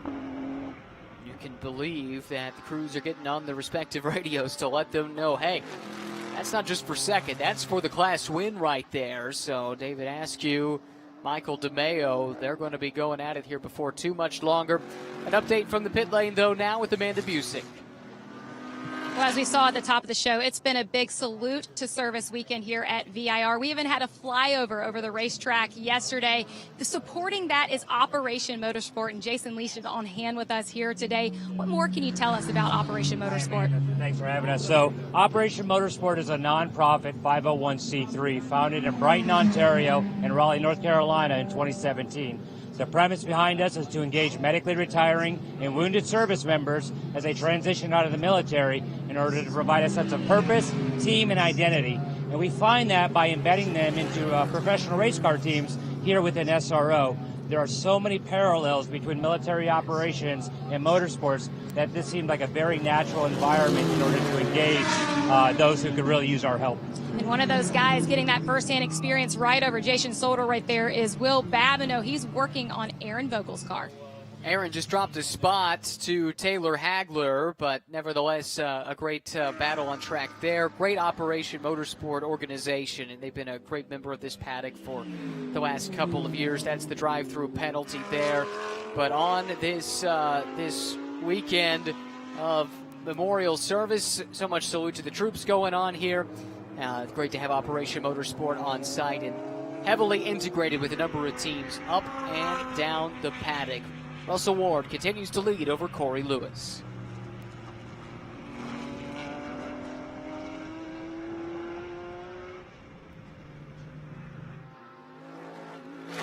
The battle in Pro-Am really heating up. We saw the penalty served by Fred Pordad that's dropped him behind David Askew and Michael DeMeo. They are all within sight of each other, though. 1, 2, 3 right there as they roll past into the climbing S's. Yeah, Fred has got to regroup here, try and get that Wright Motorsport Porsche that's been flying this weekend back to the front. What a story this would be if either one of these front-running cars could grab the win.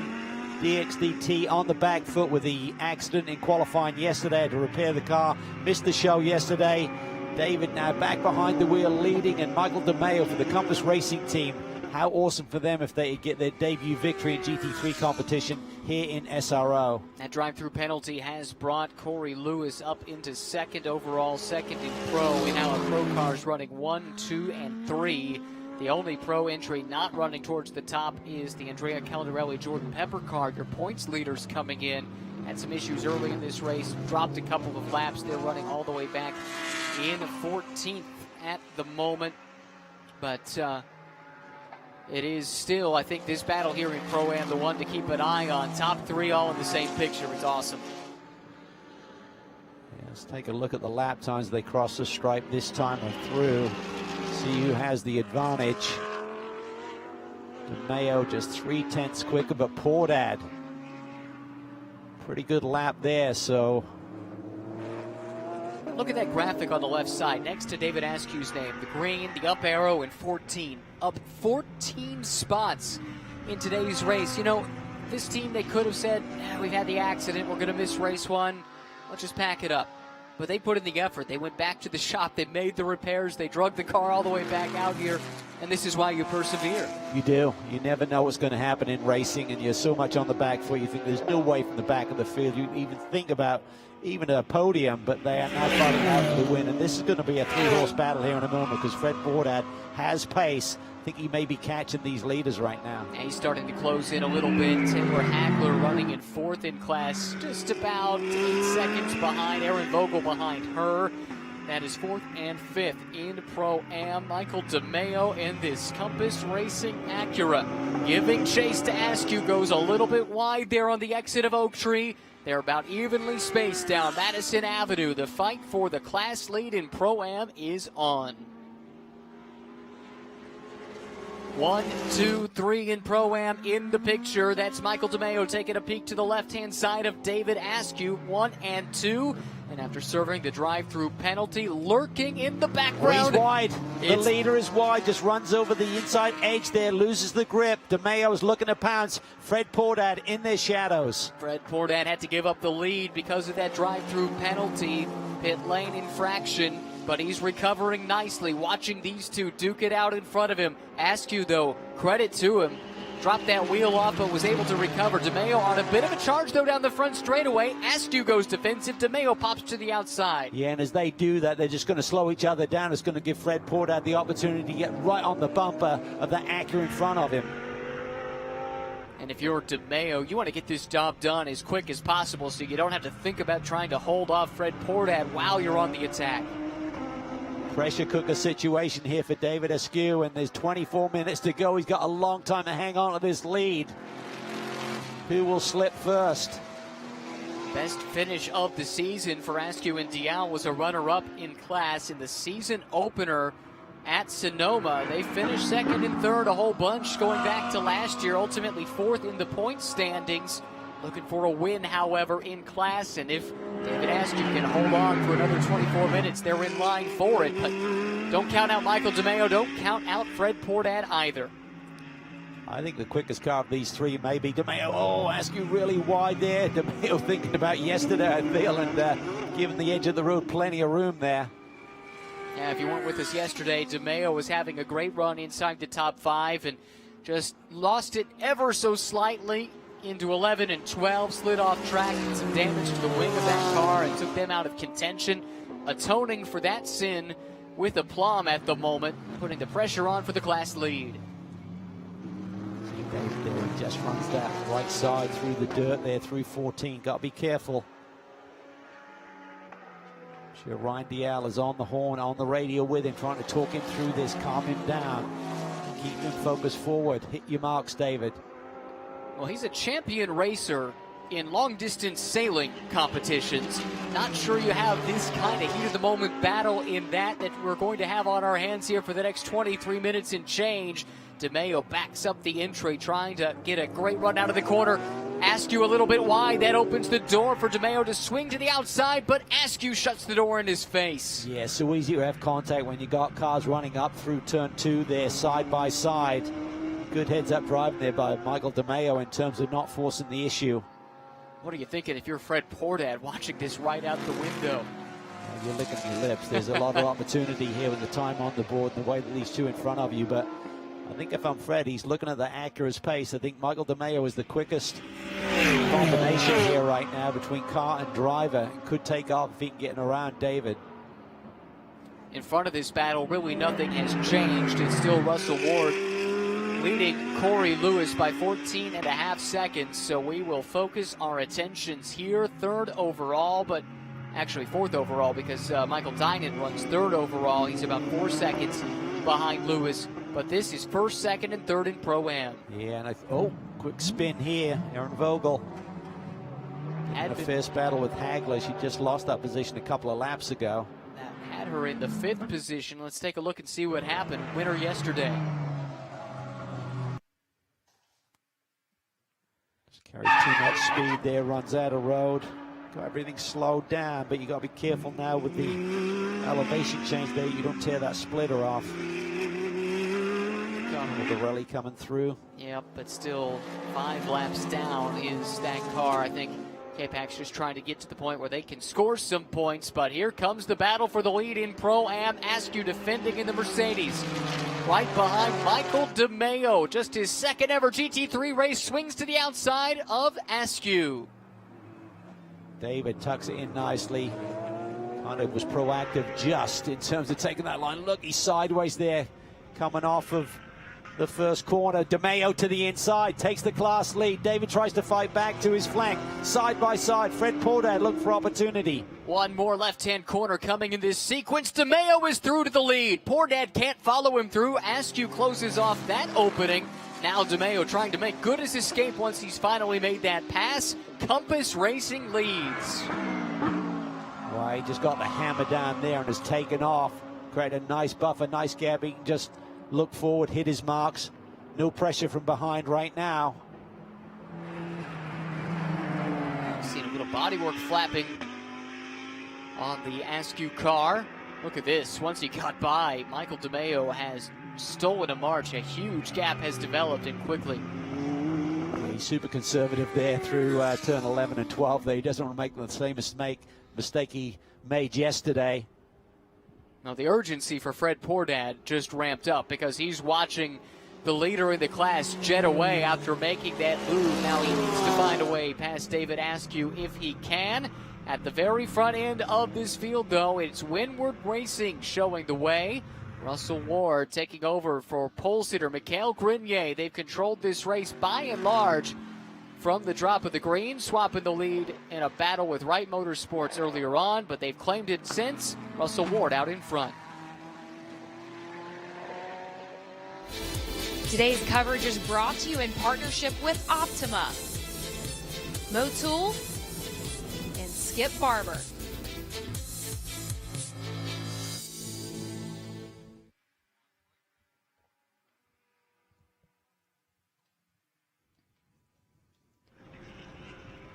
There we go. Let's see what the battle for second has in store for us. David Askew in the Mercedes just gave up the lead in Pro-Am after a great move from DeMeo. Now Fred Portad trying to find his way through.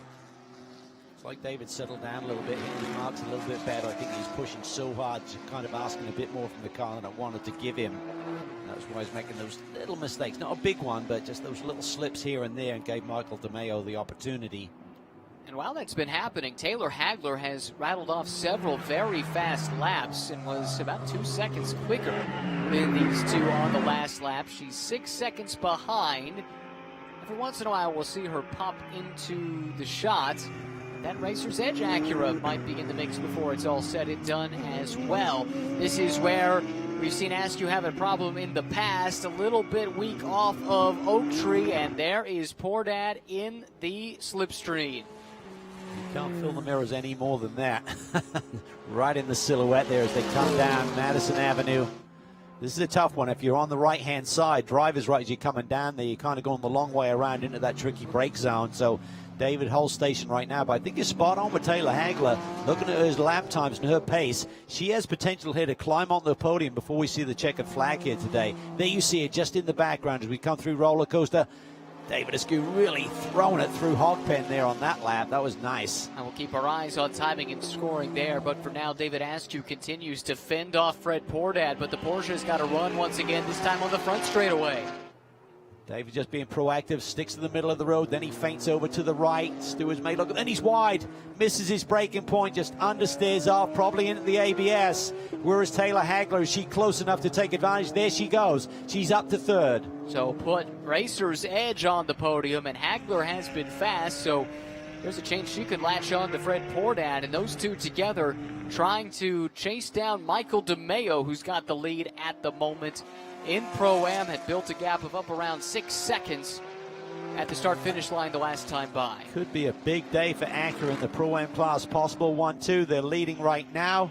That's a very fast Racers Edge Acura on the attack for that second position. Corey Lewis is cutting to Russell Ward's lead ever so slightly. It's down to 12.3 seconds at this stage, but running out of time to keep the K-Pax winning streak going. Michael Dinan, a strong run in third overall, 5 seconds behind Lewis.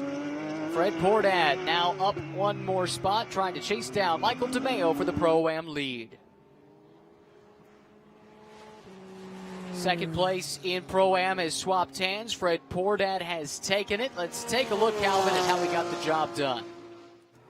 Here we see down into turn one. David Askew trying to defend, takes the middle of the road, just misses breaking point, probably into the ABS, can't get it slowed down.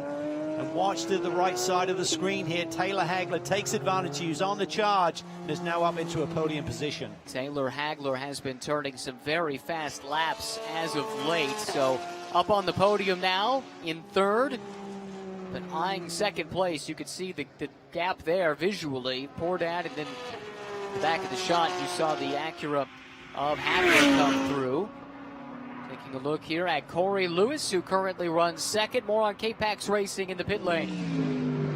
While the number 3 Lambo may be struggling here today, it did bring glory for the Lamborghini Huracan yesterday with its 100th win globally, a count that started in 2015 with its debut. With this honor being with K-Pax, how meaningful is that for you, Darren? Actually, it's really meaningful, you know, with the competitiveness of GT3 racing worldwide, to achieve 100 wins is really, really phenomenal. So we're really proud to be part of that program and be able to deliver that for them. Well, Jordan, as a Lamborghini factory driver, you saw that checkered flag right here at VIR. What did that sight look like to you? I'm not a factory driver just yet, but no, to be honest, it was an amazing day yesterday.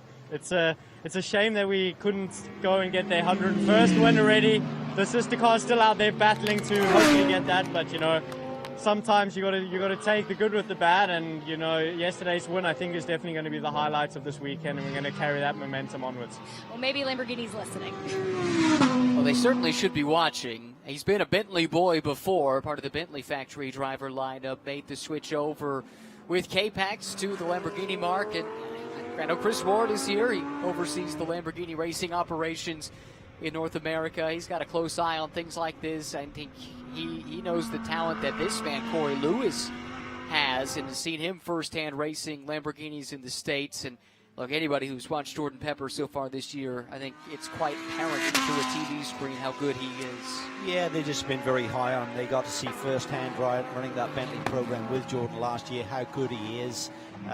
Talking to Darren, talking to Thomas in the offseason, they just said he's remarkable. I mean, going up some of the best in the business like Alvaro Brent, he really shone. So they knew he was the man they wanted to go forward with, and I think they really got the commitment from Jordan even before this Lamborghini program was put in place. So just hats off to Jim Huey and the whole group there and making that commitment to try and sign, seal, and deliver the best possible personnel. Race Vision powered by AWS, top overall speeds. Through 3 weekends of the series, if you've been with us since Sonoma, no big surprise here. BMW at the top. This M6 is a rocket ship going in a straight line. It's fast to other places too, but top speed has been a strong suit for this car this year. It has. It's a monster down the straightaways. I mean, it's a couple of miles and up, which is a lot at this state of competition, but it's about balance of performance over the overall lap. And as we're seeing, this is a good track for this BMW. Running in the top 3 right now, the runner-up position yesterday. And Michael Dunn has been doing a really good job. Was observing his lap times a little bit earlier and was running by about 8 to 9 tenths off of what Robbie Foley done earlier in this race. And that's remarkable with Michael's level of experience to be that close to Robbie, who's had like 3 years experience with this chassis now. I know they're here to win races. Third in class, probably not as satisfying as they would like if that's the way it holds up this weekend, but we've definitely seen big progress from that Turner team here actually week in and week out, from Sonoma to Coda, big jump forward. And same story, I think, here at VIR. Yeah, and I think it's all about building for the future. I think getting Robbie together with Michael at GT3 level of competition. Michael's at the top of the tree. He leads another North American Championship right now with Bill Aublin. And that M4 is on the horizon, the new GT3 machine from BMW. There's so much hype and buzz about that car. It'll probably hit the shores here within the next 2 or 3 months for some testing. It's been testing a lot in Europe right now. Going to be doing some more testing and run at the Ring and some races here a little bit later in this season. So we're hoping that it comes here and can pick up the pace of where the M6 is, maybe a little bit better even still. It's a really well-tuned machine, it seems like. Lap traffic for our overall leader, Russell Ward, slipping past Ziad Gondor. Sandy Mitchell started that white Lamborghini, excuse me. Still think of TR3 as a Ferrari team. It's taken me a little while to, maybe I haven't yet, wrap my head around the idea that they made the switch, but they're really busy this weekend. Gregory Romanelli and his whole staff, not just running this car, but their Lamborghini Super Trofeo is here this weekend at VIR, a late addition to the bill, and they've got a couple of customers running in that series. And how about this? Compass Racing, it's been a frustrating year. They have not had any luck except bad luck to this point of the season, so all fingers, I'm sure, are crossed down in that pit lane with 11.5 minutes to go, staring potentially at a win if Michael DeMeo can bring it home. Yeah, had a couple of wheel issues in the race, had an engine failure in one of the qualifying sessions at Coda, couldn't see the green flag on the first day there. And yesterday with a little incident, but certainly it's a great group, and it's great to see Michael DeMeo getting this opportunity. He won a championship in touring car division of World Challenge back in 2014 with Compass Racing, and Carl Thompson is the team principal there alongside Jill Beck, of course. He was his teammate, so they know each other well. They're good friends, a lot of respect for one another, so it's a cool story if they can bring it home today. Back to pit lane and Amanda. Amanda? Well, we've seen so much going on in this race today, as unexpected things happening on track. When you think of the survivability to the end here, Mick, what does your team need to pull off? Everything is going well at the moment. The MG is quite a reliable car. It's really tricky for the car and the drivers. Also, it's very hot outside. It's try to manage the tire, but everything is going fine. How's your weekend going over here? Yeah, it's been good. It's a track that I like a lot. We've done the pole position for this for race 2.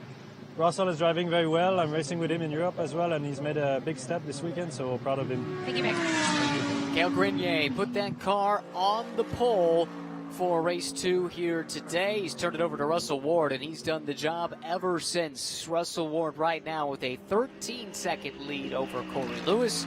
Michael Diamond running in third, the leader in Pro-Am. Michael DeMeo fourth overall.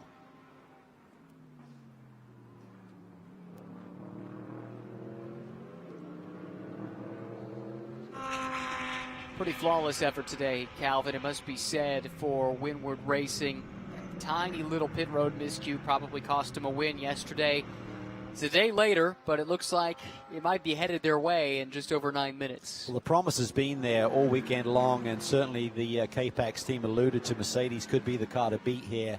And at the same time, the DXDT team was scratching their heads in terms of their setup. See the slippery flag out there, or the oil flag as we call it, so maybe the surface has changed a little bit, maybe someone's run off the road, could even be dust or whatever, but no, it's gone exactly according to plan here today. Great opening stint by Grenier, even though he lost the lead just prior to the pit stop opening sequence, but nonetheless, really strong run, and the team goes from strength to strength, winning that massive race at the Rolex 24 at Daytona earlier this year.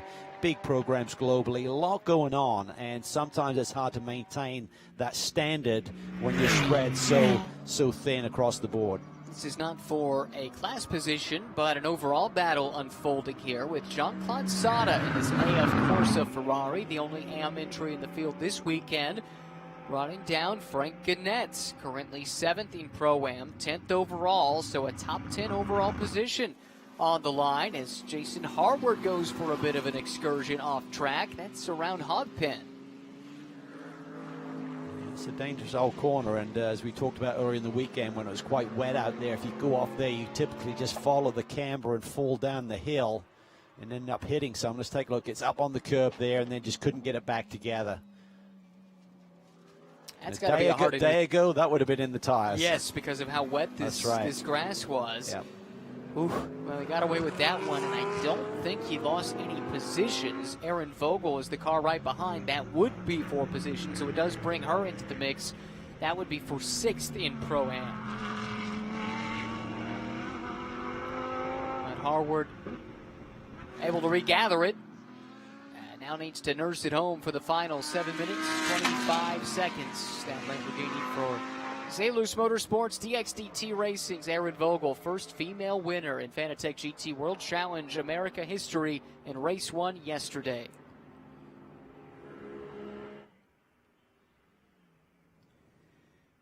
Russell Ward in control. The lead has shrunk somewhat down to 11.6 seconds, but with only 7 minutes remaining, Corey Lewis taking little chunks out of this here and there. That's not going to get it done. That's 1st and 2nd overall, and also in the pro category. Pro runners 1, 2, and 3 with Michael Dinan currently in 3rd. Then we get to the Pro-Am leader, Michael DeMeo, continuing to get it done. He's got a 4-second gap over Fred Pordad in the fight for that class victory. But I'll tell you what, this Windward Racing team, Russell Ward, his father Bryce Ward, who owns the team, expanding, always expanding, it seems like. They started off the year in tremendous fashion, winning the 24 Hours of Daytona, and haven't looked back since. They haven't rested on their laurels at all. They continue to try and excel and continue to build that program, giving Russell Ward a lot of seat time, and that's really paying dividends. He's doing a wonderful job up front right now. Really maintained that lead. Couple of laps there. Corey ate into that a little bit, but still, last time across the stripe, I think it was around about 11 seconds. It was up around 14, I think, at the maximum delta that we've seen today. 11.7 as they hit the stripe this time. Corey Lewis at the controls of this car. It is the best placed K-Pax car. Looks like this might be the first race that K-Pax does not stand atop the podium. They were a perfect 5 for 5 on the season entering today. Then back to young Michael Dinan, making that switch from GT4 to GT3 and looking more and more comfortable with each passing weekend.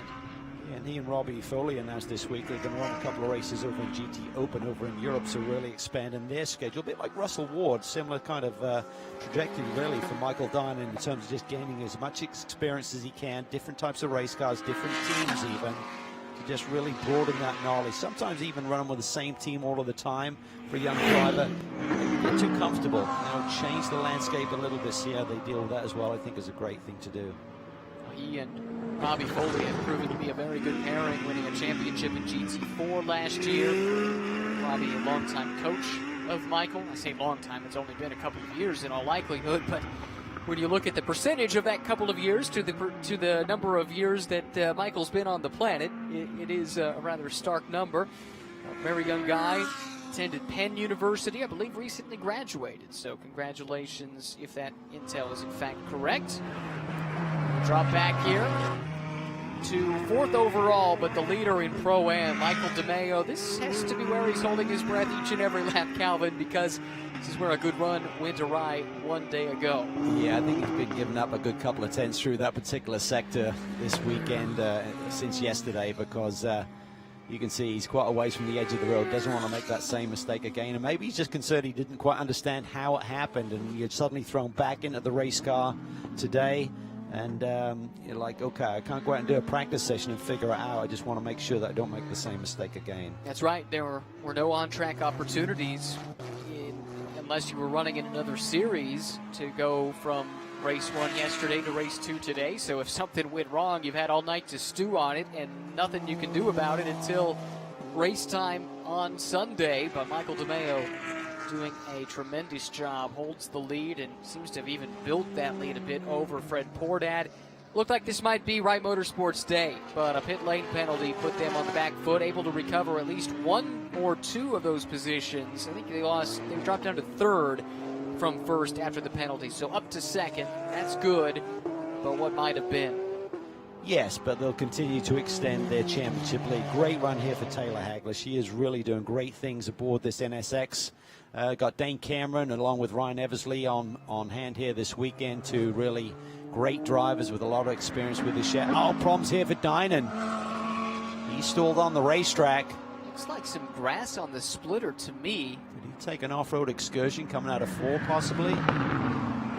Now, the good news for Dynan, I suppose, would be he's not going to drop enough laps, even if he doesn't get going again, to lose another spot in class.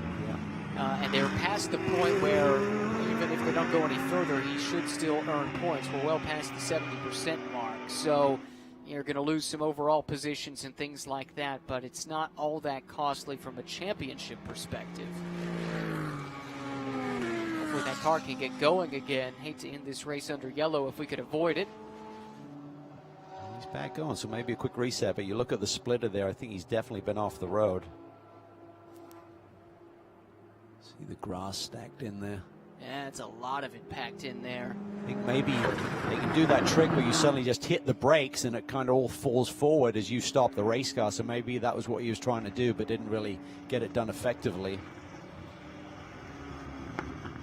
Just to see how much ground he lost as far as the overall standings are concerned. Inside of 2 minutes, a little bit of drama here, but it shouldn't have a huge impact on the season-long perspective. Just costly for Turner and Michael Dynan, trying to pick up an overall podium. Very close to doing exactly that. Russell Ward still pushing, though, dropping that left rear on the exit of Oak Tree. Yeah, should see the white flag next time.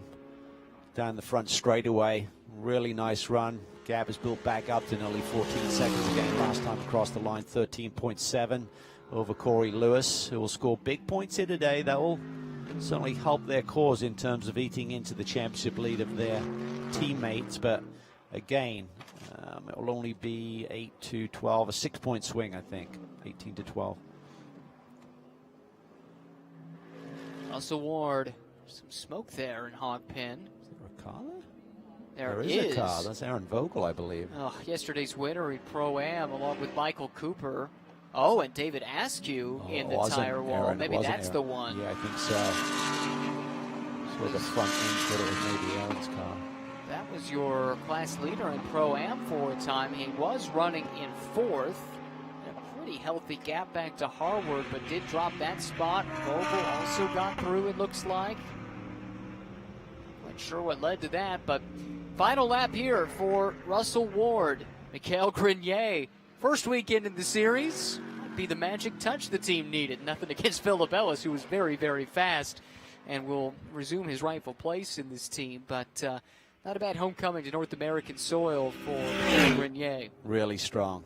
Great opportunity for these young drivers. I know he's well-established AMG factory pilot, but nonetheless, to come here and make a statement like this, that pole position lap was sensational. We thought Jan Halen was going to get it. He had a little slip coming into this corner here. Cost him a few thousands, and that was the pole. And here is your Pro-Am leader as well. Michael DeMeo coming up on some lap traffic. J.C. Sada just up ahead. A, of course, a Ferrari. Been another nice, solid weekend. Quiet and uneventful. And when you're the only car in your class, that's really what you're looking for. And the cavalry's coming. By all accounts, we should have some more AM entries coming before the end of the season. They'll have the added advantage of having worked together as a team thus far in the season and a lot of lessons learned. And again, great to have A, of course, as part of the championship. Out of Hog Pen for the final time, Russell Ward, Mikhail Grenier, and Windward Racing break K-Pax's stranglehold. They win race 2 of the weekend at VIR. Stellar job by the whole operation. Could have swept the weekend other than that little slip in pit lane. And now he runs off the racetrack. That's not part of the program. Just spicing it up for us. You didn't have to do that, Russell. We were plenty entertained as it was. Wonder if he just was too busy celebrating. Well, you tend to try and run around the outside of the track, pick up some of the marbles. That will raise the car up a little bit. Tires kind of snowball, and there are some limits that you have to meet in post-race tech, but that's taking it to extreme, I think. Yeah. Michael DeMeo still hopping over some of these curbs. Compass Racing, boy, oh boy, it has not been a great year for them. No finish better than 5th until now. Michael DeMeo on his GT3 debut weekend shares class victory with Matt McMurray, Compass Racing. gets the breakthrough performance they've been looking for. Awesome job. Matt McMurray was really quick at the start of this race, only a few tenths off the fastest lap of the race here today, really making a statement. Standing performance from them. That's second in Pro-Am at the back of the shot. That, though, is the winner by default to some degree in Am.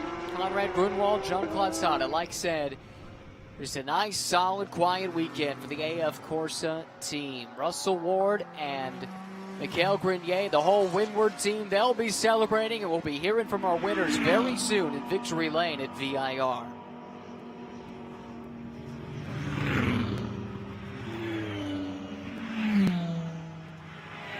Well, no shortage of fireworks in that one, Calvin. We had, especially after that pit stop, that Pro-Am battle was a lot of fun. 1, 2, 3 all together, and even after that seemed to settle itself out, there was still a little bit left to be determined with Askew dropping back. Vogel had her spin, able to recover back up to 5th. Harward, another good run inside the top 5 for Zalus. He and Madison Snow, and plenty of great stories there at the front of the Pro-Am field. It really was. We saw a few little mistakes, but I think that's really the conditions. We're now in the heat of the summer.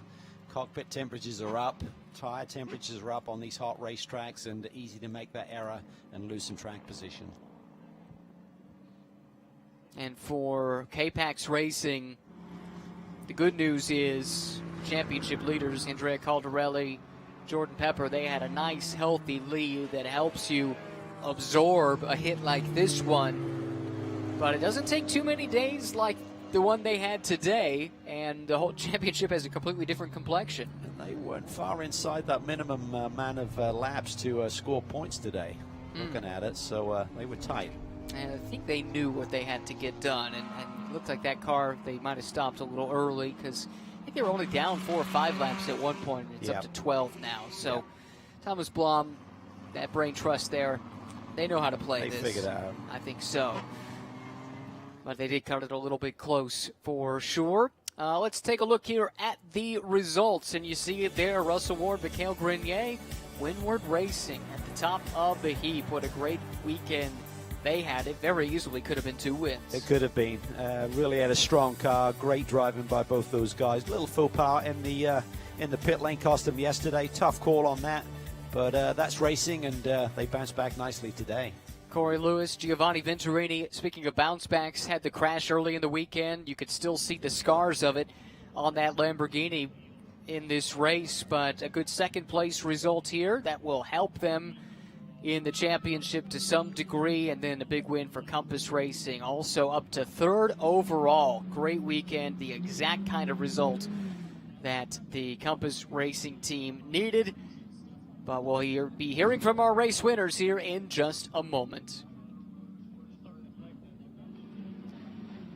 Victory Circle about to be a busy place and a very happy place. Can't wait to hear from our race winners. Windward Racing with Russell Ward and Mikhail Grenier standing by with Amanda Busick.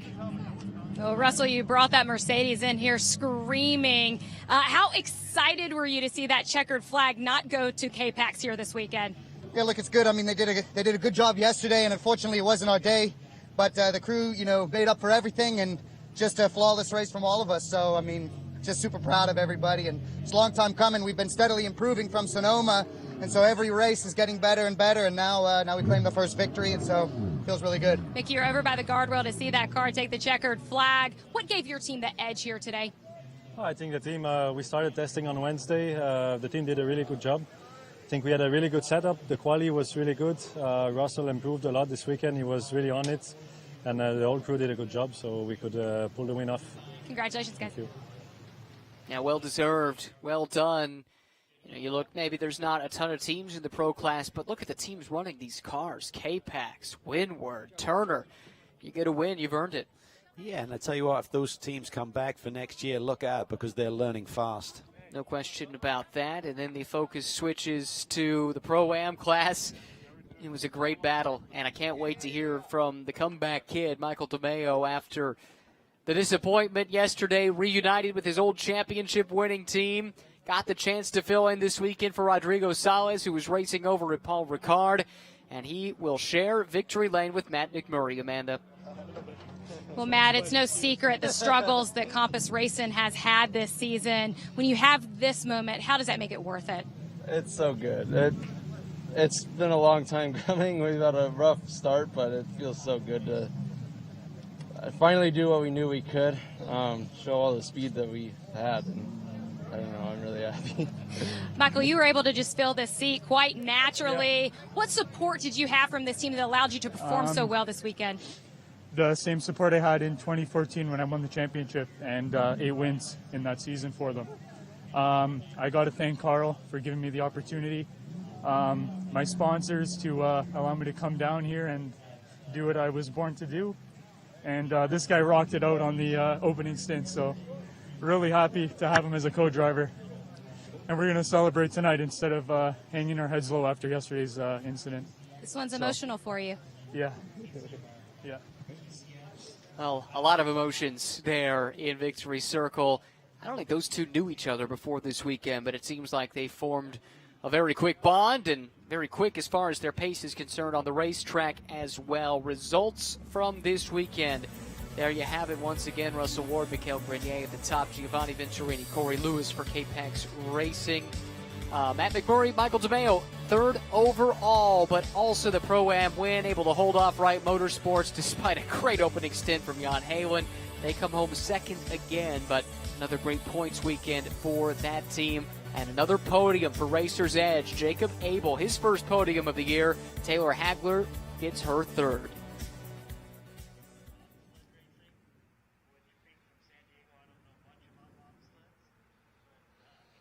Elsewhere on the results, yesterday's winners in Pro-Am, Michael Cooper and Aaron Vogel. Not a totally clean race, still a decent result, and they can take away a victory at least from this weekend. Am class, let's hear from them with Amanda. Conrad, you guys pick up the win here in the AM class. Why do you think the Ferrari handled so well here at VIR? There's a lot of turns, and that's what the Ferrari's made for. So it was a pretty good race for us. The car's really strong here, especially on the entry of the turns, and it was fun. It was hot, but it was fun, so we couldn't be happier. Well, Jean-Claude, when I saw you yesterday on pit lane, you were just giddy and smiling at how much you loved VIR. Why do you love it so much here? It's your first time. Because it is so scary. If you're not scared, you're not human. But that's the challenge, right? It was a lot of fun. You conquer your fears and you go for it. You make a mistake or two and you get over it and you just go full blast, and it's nothing like it. It's a pretty cool course. Well done, you two. Thank you.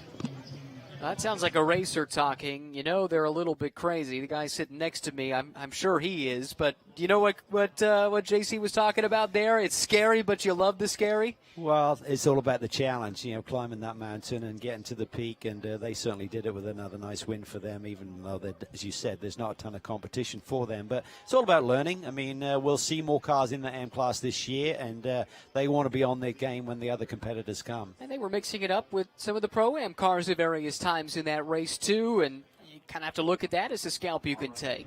Yeah, and, for some of these gentlemen drivers, the AM drivers, they're out there for the experience. To drive a Ferrari anywhere is exciting. To drive it here, it's at another level. Yeah, certainly so. Beautiful scenery here at VIR. Big thanks to Kerrigan Smith and Connie Nyholm, the whole staff.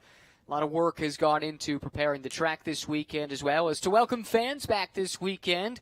Salute to service, a big part of it as well, with so much going on to recognize the military on this, the 77th anniversary of the Normandy landings, better known as D-Day.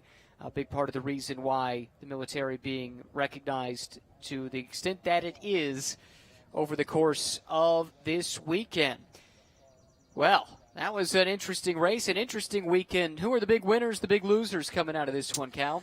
Well, I mean, certainly some great results. When Winwood Racing getting their first pro win here in SRO in America is certainly sensational. I mean, the Caldarelli Pepper team, they've got to be disappointed to have a bad day, but they really consolidated their lead. They didn't really lose a ton of points to their main contenders, which are their teammates. So they'll be okay with it. You want a perfect run, but it's not going to happen in a racing season. Now, beautiful setting for some excellent racing, and it's been on display all weekend long at VIR. Podium ceremonies underway. And overall podium finishers here. Well done. There is your overall podium. Actually, your Pro Class podium. It was shaping up to be the overall podium, but there was something that went wrong with the Turner car at the end. But as mentioned, Andrea Caldarelli, Jordan Pepper, they had too many issues earlier in the race. So Dine and Foley, they couldn't lose that third position at that point. And so despite grinding to a halt there on the final lap, they still end up on the Pro Class podium. Really, it's a shame because they had a great run going, showed great pace throughout the weekend, that it has to end kind of with a sour taste in the mouth. Yeah, a little bit, but they'll be happy. I think they've made progress. They're getting more of a handle on that BMW, so their day will come. We go to Road America. That should be another good track for that BMW. Yeah, I can't wait to get there from one beautiful road course to another. It's a bit of a layoff. We got the break. Inside of that break is the Total 24 Hours of Spa. Some of these same competitors will be making their way over there. George Kurtz, Colin Brown for one. For two, I guess. They'll be part of a driver lineup at Spa this year. Let's look at the global Fanatec GT World Challenge powered by AWS points. Good day for Mercedes. Able to solidify that top spot. Lamborghini in second. Audi is third. Then Porsche, Ferrari, McLaren, and BMW. These points scored across the world in the 4 Continental SRO Fanatec GT World Challenge powered by AWS championships around the world. Calvin, quickly looking forward to Road America. Should be another great setting for these cars and stars. Fun to be here at VIR. Just an old school racetrack, and we go to another one at Road America. Hate to choose, but certainly these two are my top 3, I feel, here in North America. Big weekend here at VIR. The K-Pax team picked up 1 win, and the win streak snapped by Windward here today. See you at Elkhart Lake.